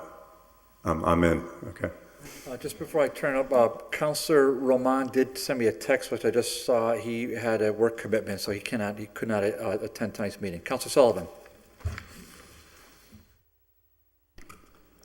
Thank you. In this document you provide us the articles of organization, there's a certificate of change of directors, and I can see where it's changed from PEG to Holyoke Community. And I see the 3 of you on there, but it's still, is there an updated one or another change to this document? Yeah, once the board transitions to the permanent board, which again should be taking place, I would anticipate within the next month or 2, that will be updated to reflect the full composition of the board. All right, so, I mean, we know, James Bickford has passed. Dennis Luzuriaga, Mark Wolton, Michael Hines, are they still currently? Dennis and Mike, yes. Mark, no. Okay, and have they been replaced by anybody, or are those just vacant seats right now? They've been replaced. Ollie Pinschmidt is also on the board of directors. She took a seat She had done a lot of work inside of Holyoke at what's called the Transformative Culture Project, or previous to that, Press Pass TV, where she was working with a lot of Holyoke youth to create, to do video work. So she's on the board, and Carrie's on the board, right? Carrie Baker. Carrie Baker. Yeah, and I should note that all of that is reflected in our 2017 annual report, which was filed last year. It's just the primary directors have not been updated until it becomes a permanent board. Yeah, I think you're seeing that document is probably when that transition happened, but the annual report will show updated every year. Okay, but shouldn't, if there's been a change in the board of directors, shouldn't that have been filed with the states an update in the last 3 years? I think that's a change order for that's a change in the Articles of Corporation. It's the annual report in which the board of directors is filed every year, so that should be on record. Yeah, the annual report is filed with the state. Right. So that's a different document that illustrates that. We just don't have that here. In the packet, yeah. You don't have that in your packet, it seems like. All right, is that something you could provide us? Yeah, I can make copies and deliver them. It's also available through the Secretary of State's website. No, that's the, what is the number on it? It's the annual report for the state. Yeah. All nonprofits are required just to file an annual report with the state that updates boards of directors, essentially, is the biggest section. There is a 1099, it's a different form. So Scott, maybe you can email it to Ryan Well, hold, let's, okay, so time out for sports here, time for sports. Let's just do it one at a time. Councilor Sullivan has the floor, go ahead. Yeah, thank you. So, you're set up as a 501(c). It looks like you're set up to turn a substantial profit, though, somehow. Is there going to be, at some point, money flowing back to the city through this organization? I don't believe so. Can you think of a reason that would happen? No, I don't think that there's any mechanism in this structure in which this money is not tax money. It's not considered tax money. It's not city money. It's money that the city can negotiate. The metaphor I usually use is if there's a public park, someone can be required to pay a fee to sell hot dogs in the public park. Maybe that's not a great actually example because that would be tax money. But the idea is that there's a negotiation that under the Telecommunications Act of 1994, I think it's 94, that allows the city to negotiate with the cable provider because the provider uses public right-of-way in order to generate private revenue. And this is one of the things that can come out of that negotiation. But it's not intended for general fund money. It's not intended as city money. It's intended for a very specific purpose, and that is for the city to empower an organization to create a media organization like this for the community, with the idea behind it being that when cable television started, there was no requirements to have any public voice on it. So this was the solution. Yes, and Councilor, if I may also speak to that. Also, keeping in mind that we're a brand-new organization, so as we're building up, more of this money is going to be expended, and we're also embarking on a large building project, so certainly some of the money will be allocated to that. Also, we don't have reserves, we don't have contingency funds right now, so money will be going into that as well, all of which will be reflected on our financial reports. Okay, but, from the looks of things, you're going to generate a substantial, revenue residual every year? Or is it your intention to spend all of that as well? Well, so one thing that I should clarify first, because of the way in which the funds come in, we have to retain a certain percentage of our earnings year to year so that we're padded through when the next quarterly check comes in from the cable company. So typically we'll retain, I forget what the specific number is, but it's probably, off the top of my head, I would guess $80,000 or $90,000 to cover that period. So that's the first piece of that. The rest of the money that we're carrying over for this year, probably a third of that will be going towards reserve and contingency, with the goal of having probably 7% of our revenues in each. And then,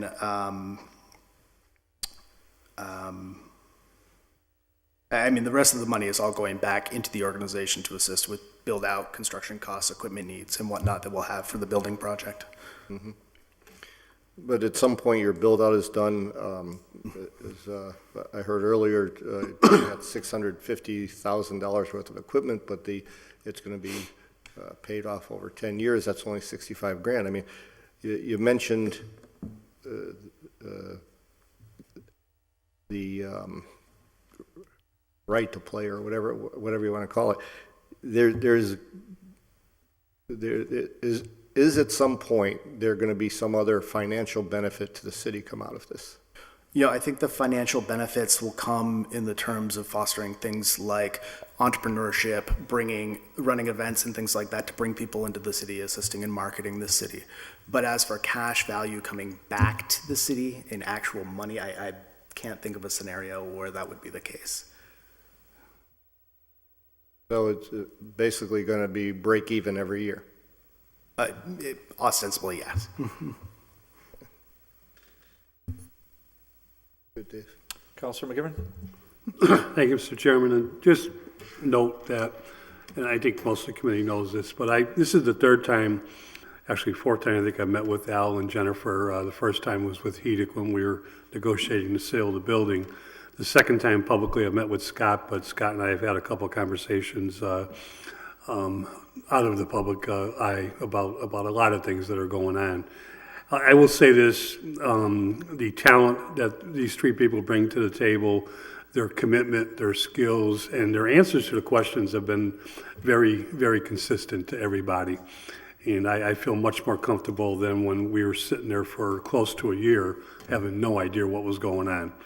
And we've gotten that answer, I think, from these folks, but also finally, you know, from the city, because the mayor kind of left us out of a process that I believe was wrong from the beginning. We should have been part of the process.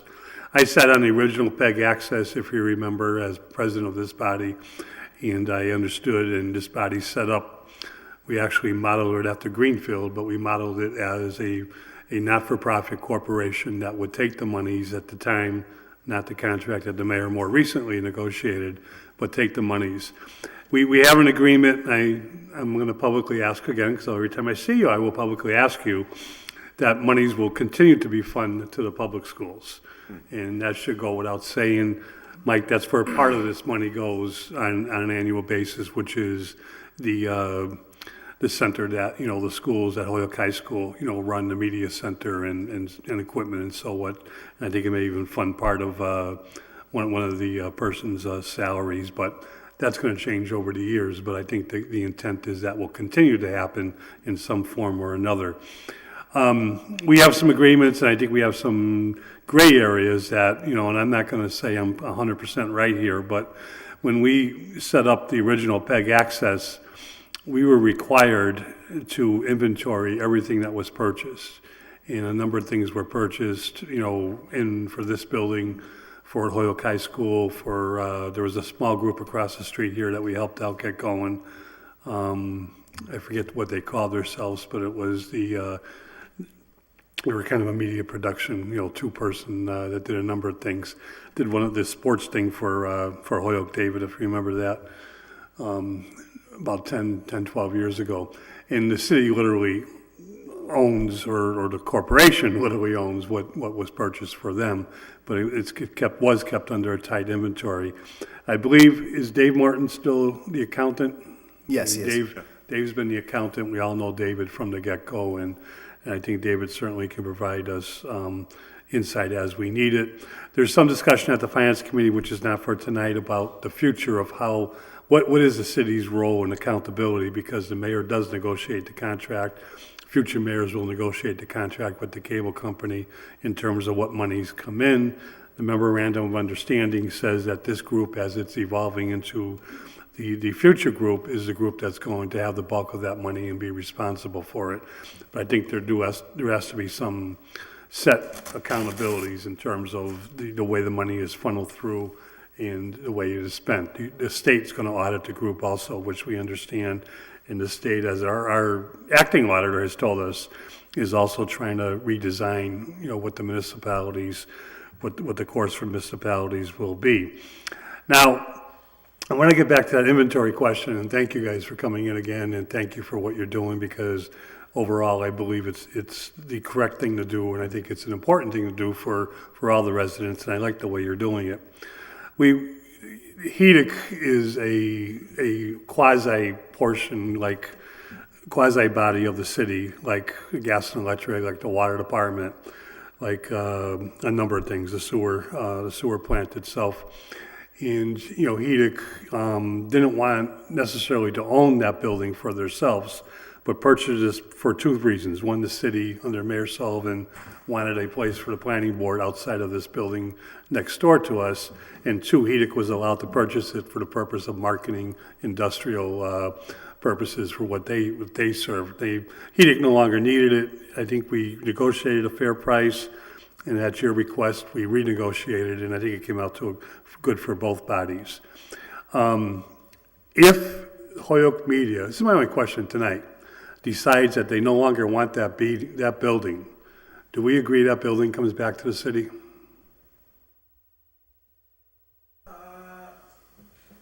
There are some, oopsie, sorry. There's something in the purchase and sale, isn't there, on that subject? Reverter. But I don't believe that it goes back to the city. It's, I think it's if we sell it within 30 years, something like that. Isn't there something like that in there? Yeah, I'd have to specifically review the purchase and sale. If what you're saying is if we are looking to unload the building, that you would like the city to be our first point of contact on that, I think that's something we can reasonably do.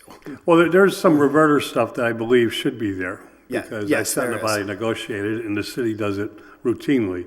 But it's because of the inventory part of the money is coming from the cable subscribers. It's the people that you talk about that own the building, not Holyoke Media. Oh, okay, right. Holyoke Media is the conduit for the people who are the subscribers that are paying for all of this. And I just want to make sure that, it may not be perfectly clear, but I got a copy on my iPhone, Josie. But thank you. And my second question, and Scott, you just kind of answered my question, but HEDIC could not negotiate this, but we did say, and I don't know where the mayor stands on this, that some type of in lieu of tax payment would be forthcoming. Yes, there will be. I've already had conversations with the mayor's office about that, and it may even be on your agenda at the next meeting. Okay, so we didn't forget about that one. Nope. I'm done. Counselor Bacon. Sorry. Thank you.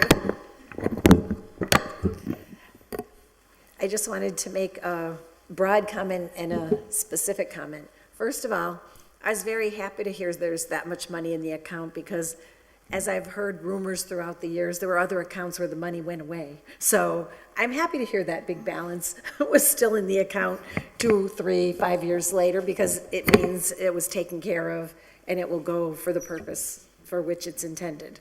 So I think that's a good news story. Having run nonprofits in the past, I know you can have an excess of revenue as long as you're continuing to use the money for the purpose for which it's intended. So I'm not worried about that aspect of it as long as, and you seem very committed to making the things happen. So from Ward 5, I'm very happy to hear about the sound issues. I think that was the most frequent phone call, email I got. Because as much as the folks don't come down to the meeting, because it might be a 20-minute ride for them to do that, a lot of them do watch it. And so that has been a huge aggravation to people, and so it's also been a very big recent relief that it's been functioning in a good way. So the other question that I have, and I know tonight is not to get into content and things like that, but I do know that there are some people, at least in the ward, and I'm sure throughout the city, that would be interested in coming down and learning and availing themselves of the ability to do shows. And so when it gets down to content issues and things like that, I'm gonna throw out a supposition that if a point of view is put forth by somebody, that a counter view would be equally allowed. Sure. In the context of this media adventure we're all going on? So first thing, everything that's done through the studio is protected under the First Amendment. So anyone can come in and say, I would like to do a show about fill in the blank. Right, whatever. So specifically with a point and counterpoint setup, I'm not necessarily saying in the moment. Yeah. I'm just saying in general. what I would say definitely is that everyone who comes forward regardless of the point of view they're bringing, will be treated with the same equity. We're not specifically required to be like, oh, well, this person said this, so now we need somebody to say. But I was just making the But- point for contrast, Yeah. not definitely equal. Yeah, but everyone, it will be completely open to everyone equally. Thank you. Can I add to that? We have talked about, whenever we have things that are going to be on the air that are point of view, that we will also run after that's done. Like, did you like this point of view or not like this point of view? If you don't like it, you can make your own show and here's how you get involved. So it's going to be less like, just watch this thing and take it in. It's going to be like, come aboard. Like if you, say something. yeah, if you don't like this, your point of view is welcome here too. Please come and make a show. Councilor Sullivan? Thanks. So I'm kind of circling back to the question I asked about where the money flowed to. In your overview here of the Holyoke Media, you've got on the fund that $84,000 went to the school department. So do you have any idea within the school department, how is that money spent? Who it just goes into what? I can only speak broadly to it because I haven't seen specific things, but I know it is funding running their media center they have there. Okay, and it says it was 15%. Is that through your charter or through the agreement? Are they going to get 15% every year? Yes, 15% of whatever the cable revenues are. Okay, so if the revenues goes up, that number would go up also? Correct. Can I add that they've committed to matching that as part of their budget? So if they get $84,000 in, they're going to match $84,000 in their budget to co-create this program, and they're required to report back with what they Yes. do with the money. Are they required to match it? Yes, as part of the agreement in the MOU, yep. Okay. And 56,000 went into municipal projects account. Can you tell me, I've never heard of that. Yeah, it's New to the council, but I've never heard of that. Yeah, sure. Let me speak a little bit to kind of the concept of how those numbers were arrived at and where they came from. In the previous incarnation of this organization, the money that came in was divided with 3/5 of it going to the school, and then 2/5 was administered by a group committee of the city solicitor, the president of the city council, and the mayor. And what they did in creating the new organization is they preserved that so that there's a fund within that for mutually agreed upon projects between our organization and the mayor's office that is earmarked for that, for cable related purposes and that we are mutually agreed upon. So can you tell me how that 56,000 was spent in 2017? I don't think it was spent, it was just, it's separate account, so it was just a transfer from one account to the other. I see. Okay. Councilor Sullivan? I just have one more brief question so that people at home know. And this is money that's coming in on our cable bill, and it's a percentage of your bill. So if my bill's $100, I might be giving $5 towards this. Correct. If someone's paying $200 for their cable bill, it might be $10 towards this, right? Correct. So everybody might be different. If you don't have cable TV, you don't pay anything, but you're still open to this. Correct. Anybody in the city is okay. Absolutely anybody. And what is the amount on average right now a year that comes in? Can that change every year too? That comes to the organization? Right, on a yearly, or is it a quarterly basis? Just, I know it's in the thing, but just so people at home Yeah, know. total, the aggregate amount that comes in is, I think last year it was about $550,000. Of that, 25% of that 10% goes to the municipal projects account, 15% goes to the school. Okay, and the other remainder goes to the media? Correct. 75% then, or? Yeah, so about $400,000 came to our organization, $84,000 went to the school department, and $56,000 went to the shared project account. Okay, and depending on what people have, or they add on or take off or whatever, that could fluctuate a little bit, but on the average, that's about what will be coming in every year, approximately? It depends on, So we in no way, shape, or form control how Comcast controls those rates. Right. So it will always be linked to a percentage of what's coming in the municipality. What Comcast does with the rates and how the amount of money comes in and fluctuates as a result is out of our control. Okay, and does that come in like you said earlier, quarterly? Yes, quarterly. Okay. All right, I just get the people at home an idea and give us an idea of how that works. And If I may address that a little bit more, one of the things that we have talked about a lot as a board, and going back to what Councilor McGivern was saying, and also Bartley, the nature of cable is changing, and we see it before our eyes. So many of us are using Netflix and other streaming services and using cable less. I mean, that's happening, and that's going to impact this amount. One of the things that's really important to us is still creating a sustainable organization. And so as we are launching and becoming a community center, we're also going to be looking at ways to raise funds through grants, through individual contributors and things like that. So that even if the cable money falls away, we still want to be a vibrant community center that allows people, whoever they are, whatever their interests are, to come and learn about media and create media. And it's not going to be just television. There's going to be an audio studio for people to make podcasts and other things as well. So the world is kind of changing, as I said, but and we want to change with it. And we want to also, one of the things that I think is really important right now in the world is media savvy and media understanding, especially in this time of fake news and everything else that's happening in the world.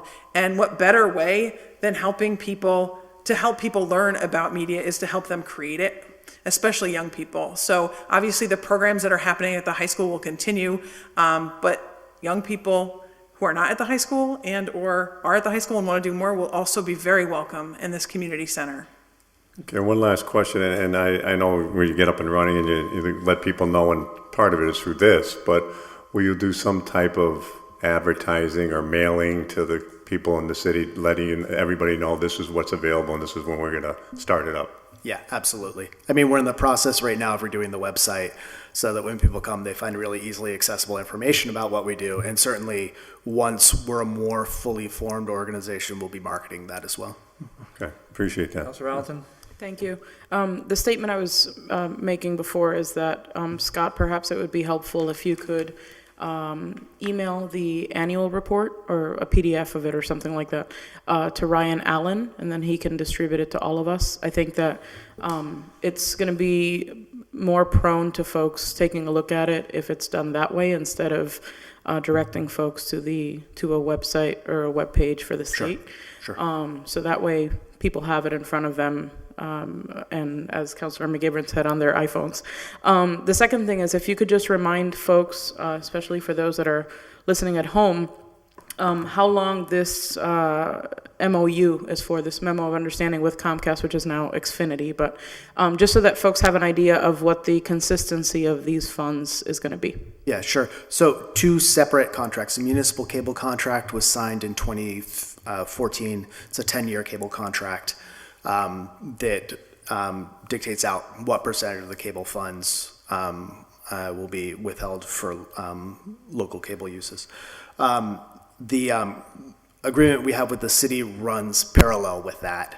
And so we'll go through, I mean, there's a broader conversation about how that transition happens, but we'll run through the completion of this cable contract as well. Thank you. Okay, I'm just going to finish it up with a couple of quick ones. Channels 12 and 15, who runs those?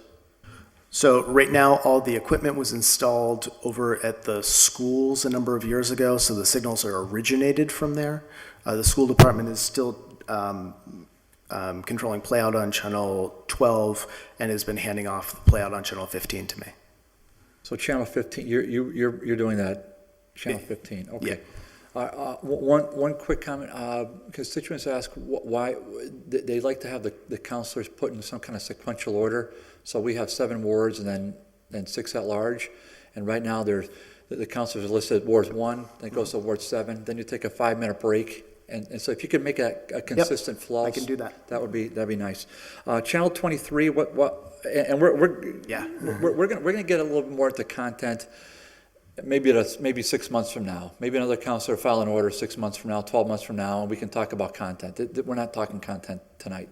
But Channel 23, what's the story with that? When The equipment is in my office to bring that on. It will come up at first just with a scrolling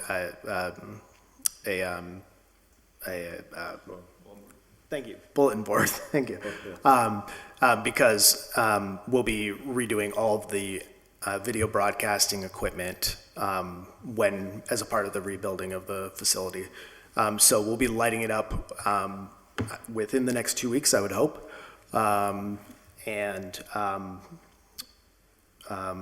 Then we'll be transitioning to video content on that channel once the facility is built. Okay, and we'll talk about, again, we're not talking content tonight, so that, because we'll get really bogged down, but we'll talk about that some other time. So,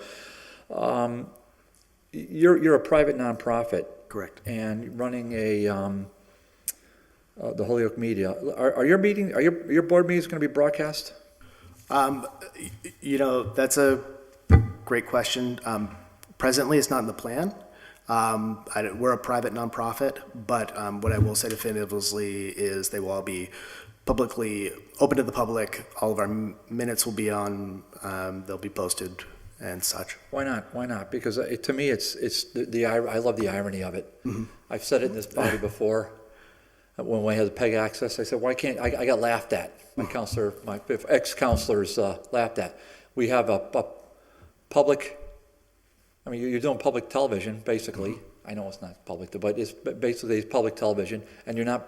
Are you at least are you gonna tape your meetings so people can watch them rebroadcast at Channel 23, Channel 12, Channel 15? I mean, I think this is common sense, but again, I got laughed at on that same question 4 years ago by ex-politicians, mm-hmm. But that's okay. We don't mention names here. I mean, that's something we can talk about as a board for sure. But as Scott says, we're not currently doing that now. Mm-hmm. I think it's just probably the inertia of thinking of serving the government in that way but I think you make a good point. It's something we have to talk about as a board, but while we're not required to do it, I think our goal is transparency of the organization. Correct. Right. The goal is transparency and civic engagement. And absolutely. And our minutes are presently on our website, and they're available for perusal. Do you know how often our minutes are read? As compared to watching these broadcasts? Do you want to hazard a guess? Not a lot. So I'm just suggesting to you that while public minutes, it's like the congressional record. I mean, it's really an impressive document. I'm not sure how often you've read it, but you may have watched C-SPAN once in a while when there's been an interesting debate. So it's something that I'd like you to seriously consider because of comments that you people have even made about civic engagement and transparency, that sort of thing. Okay, the annual report, I guess we talked about that. It's pretty easy to find, I agree, but to spoon feed counselors, you're probably better off just sending an email. No problem. So it really is. It makes it simpler, I suppose.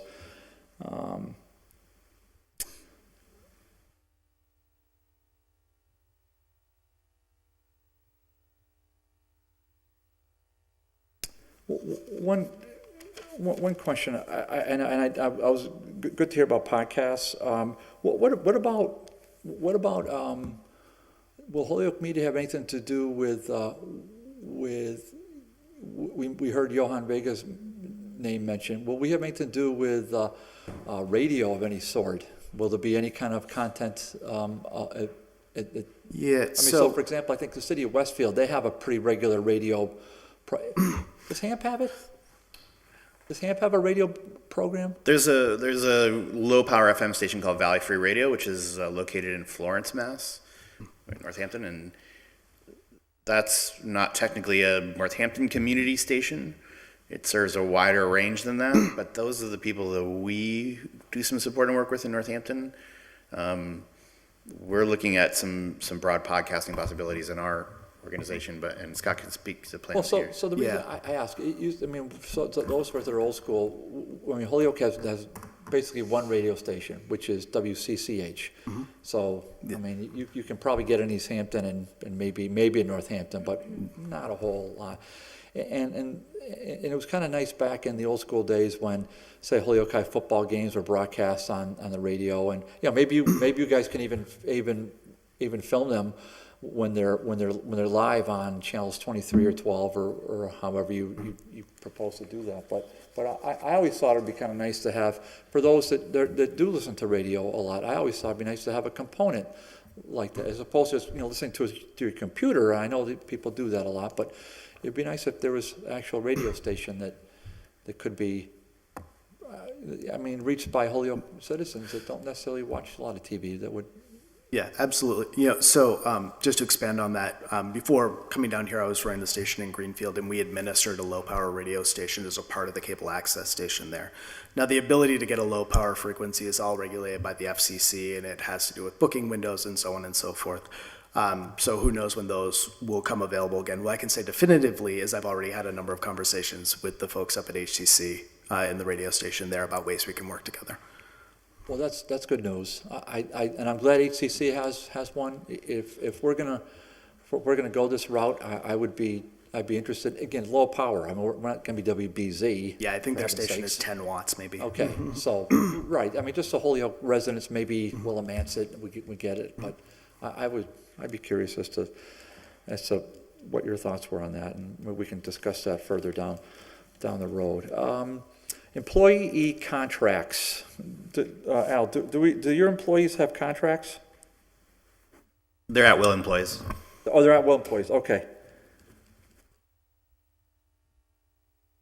Scott has a contract for year one of his employment. Yes. Just to be clear. When we brought Scott on board, we both wanted to make sure that we had some stable leadership at the beginning. So there was a contract, but in general, they're at-will. Okay, so you guys developed personnel policies? Yes. Okay. I like the personnel policies. And then your bylaws, I think you mentioned bylaws. I bet your bylaws are on the Secretary's website. Can you just, Ironically, bylaws are not public documents, I've recently found out, but we do have bylaws. But Really? Understand that, yeah, it's something that came up very recently that I personally was unaware of up until a couple of weeks ago, but certainly we have them and we can provide them. without causing, I don't want to cause a legal problem, but. Oh, no, it's not a legal problem. It's just they're not accessible through the Secretary of State or the AG's website. I don't see any reason the board wouldn't support that. Yeah, I don't either. Right, and really the reason I want to see this, because just to see how the board is comprised, because I know we discussed it, but I want to see how it's laid out in the bylaws, how the board's going to be developed and function going forward. I need to know that, so. We did a lot of work writing them, so it'd be nice if someone actually read them. Yeah, I guess, we'll have some free time, as you mentioned. Very excited to hear, and I know a couple of councilors mentioned about these, switching equipment when we when we suspend our rules, because we need to suspend our rules to not have meetings in July and August. As you know, but we typically do that. So it'd be nice when you swap out the equipment. I don't hear the feedback too much anymore, and other than a couple of these microphones without the little buds on top, most of them seem to work. Yeah, okay. I came through a couple of months ago and tested everything. Everything is functional. We had some people come in and deal with the buzz that you guys were dealing with in here, which I'm certain was driving everybody completely nuts. Then when we rewire it, it'll give far more control between the levels that are going out to air and the levels that are here in the room, so that if the level is low on the air, we can turn it way up without pumping it through this room. Okay, so I think we've gone through enough, and I really appreciate everybody's time, and I really appreciate what I thought were excellent questions by the counselors tonight, because I think we really called out a lot of additional information that perhaps we wouldn't have had just unless we read between the lines. So now we've called a lot of stuff out. So thanks everybody for that, and then maybe some counselor down the road, we'll file an order about having you come back in, maybe me, but, you know, certainly I wouldn't do it till next year myself. And by that point, we'll have 3 different channels, and we'll have some other content and a website. I really encourage you to get a link to the, holyoke.org. Are you working on, you don't work on that at all? Yeah, Okay. no, that's all administered on the city side. We're definitely working to make the council videos in particular more accessible. We'll be switching them over shortly from the private video hosts that we're using right now to YouTube, so they'll be far easier to search and find and share online. Okay, that's really, well, that's important information, so. What the specific implementation of that is going to look like on the website, that I can't fully speak to yet, but it will be better. Okay, well, let me, just along those lines, because, I mean, sometimes, I mean, we're here in public meetings all the time, and, you know, we argue and all the rest of that, and, you know, that's life. But on the executive side, I mean, the videos of him or her, however it goes forward, I mean, those are meetings that should quite often be public meetings. Quite often be public, and just, I mean, so I would hope that meetings, I mean, I know you're gonna have 3-minute and I would want you to be careful about that and think that out a little bit too, because I mean, to have a 3-minute advertisement for a sitting city councilor, again, the power of incumbency comes. I really would want you to think that out. Yes. And I would find it to be really unfair if the mayor gets to have like a 3 or 5 or 10-minute video. Oh, these are the great, and they'll push back. Well, does America, you know, that's like a free campaign ad on the broadcast by professional people. Is that fair? I mean, that's a rhetorical. That one's a rhetorical. So, but these are things that you need to think hard about. I mean, we are incumbents, and is it fair to us to have a 3-minute promotional video? Geez, Dave, can you tell about the 4 great things you've done? Well, geez, let me tell you. Okay, well then it gets out there, and so I'd want you to be cautious about that, and really kind of and lay it out. So my point is, you know, the mayor should have. There should be meetings when the mayor just doesn't get an official video. Well, here I'm Mayor Bill Jones of Holyoke, Mass, or Sally Smith of Holyoke, Mass, and these are the great things I've done. And look at my great city. And aren't I doing a great job? And look at my budget. And look at this building. And look at it. I mean, the personal pronouns gets. I mean, you want to start throwing up at a certain point.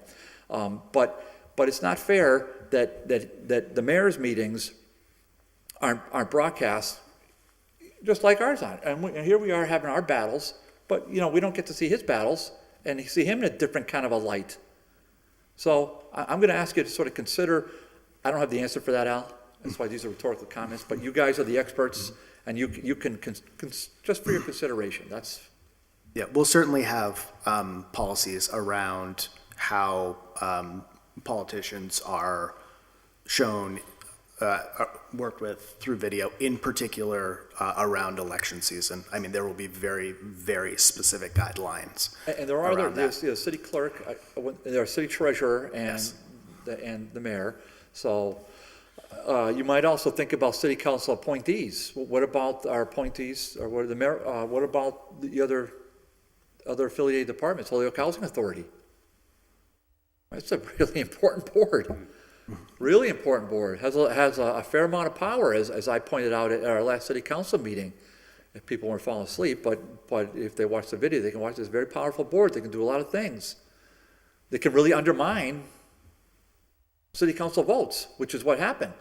So, I mean, they can do some powerful things in their own way.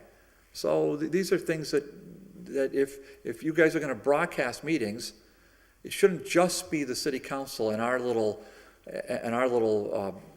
area here. And I know you do a great job with the school board, but there are a lot of other boards out there. So, Councilor Bacon had a comment. With the chairman's indulgence, I would just like to make a small joke at the end of the meeting. I was just gonna ask Well, I tried to that, make a joke the last one, I got gavelled down, so I promise you not to gavel you. that's So- why I'm seeking permission first. Yes, yes, of course. So, I just wanted to say, so for the YouTubes, please no cutting and splicing for Saturday Night Live skits. All right, so those are, I'm kidding. okay. Did you want to make a quick point? I don't have to, it's okay. Okay, all right, so really, thank you for that. Okay, and thank you for three of you for coming in, it's been really informative. Really. So we'll just get a motion if we could. Motion to make the order is complied with? Second. On the motion, all in favor? Aye. Okay, thanks, everybody. So we just have two last things, and I really put them up as, we'll just take a motion, take 8 and 9 as a package, please. Take items 8 and 9 as a package? All in favor? Aye. The next meeting is June 18th. Okay. At 6:30, and we'll have a few things from Marcos at that point. The meeting subsequent to that, you're going to notice, is the first Tuesday in August. We need to have a public hearing, and that, we're going to have that at 6:30, just before the regular city council meeting. So I didn't want to schedule on an off day. It's going to be a one-item Just one, on agenda. the 7th, okay. On the 7th. That's our only meeting, right? It'll be a one-item agenda. Well, I mean, other than the prior meeting minutes. Yeah, Okay, right, that's- right. All right, so there's that. But basically one, and this is a applicant who wanted to have a special permit. She's had a special permit for a business, a home occupation on Longwood. Okay. And because of her scheduling, she was not able to attend June 18th. She's on vacation. Okay. And I just thought I mean, we can't wait till September, for gosh sake. So No. I said, listen, our best bet is in August, and she was okay with that. So Ryan will start the process to publicly advertise it, but August 7th, we'll have a DGR at 6:30, then the regular city council at 7. I won't miss it, I'll be here. Yeah, I was wondering. You're excused. Yeah, that's the only meeting for Well, we'll- that's our summer midnight Well, madness meeting, right? And I think it might be somebody's, getting close to somebody's retirement too. Yes, it will be, If yeah. I remember right. Yeah. So there could be a birthday cake and a retirement cake. That's a good Okay, possibility. So, on the motion comply with, all in favor? Aye. Okay, and final motion, please? Motion to adjourn? Second. All in favor? Aye. We're adjourned. Thank you. Could have been worse. These are all extras from what they brought. so Excellent. I don't know.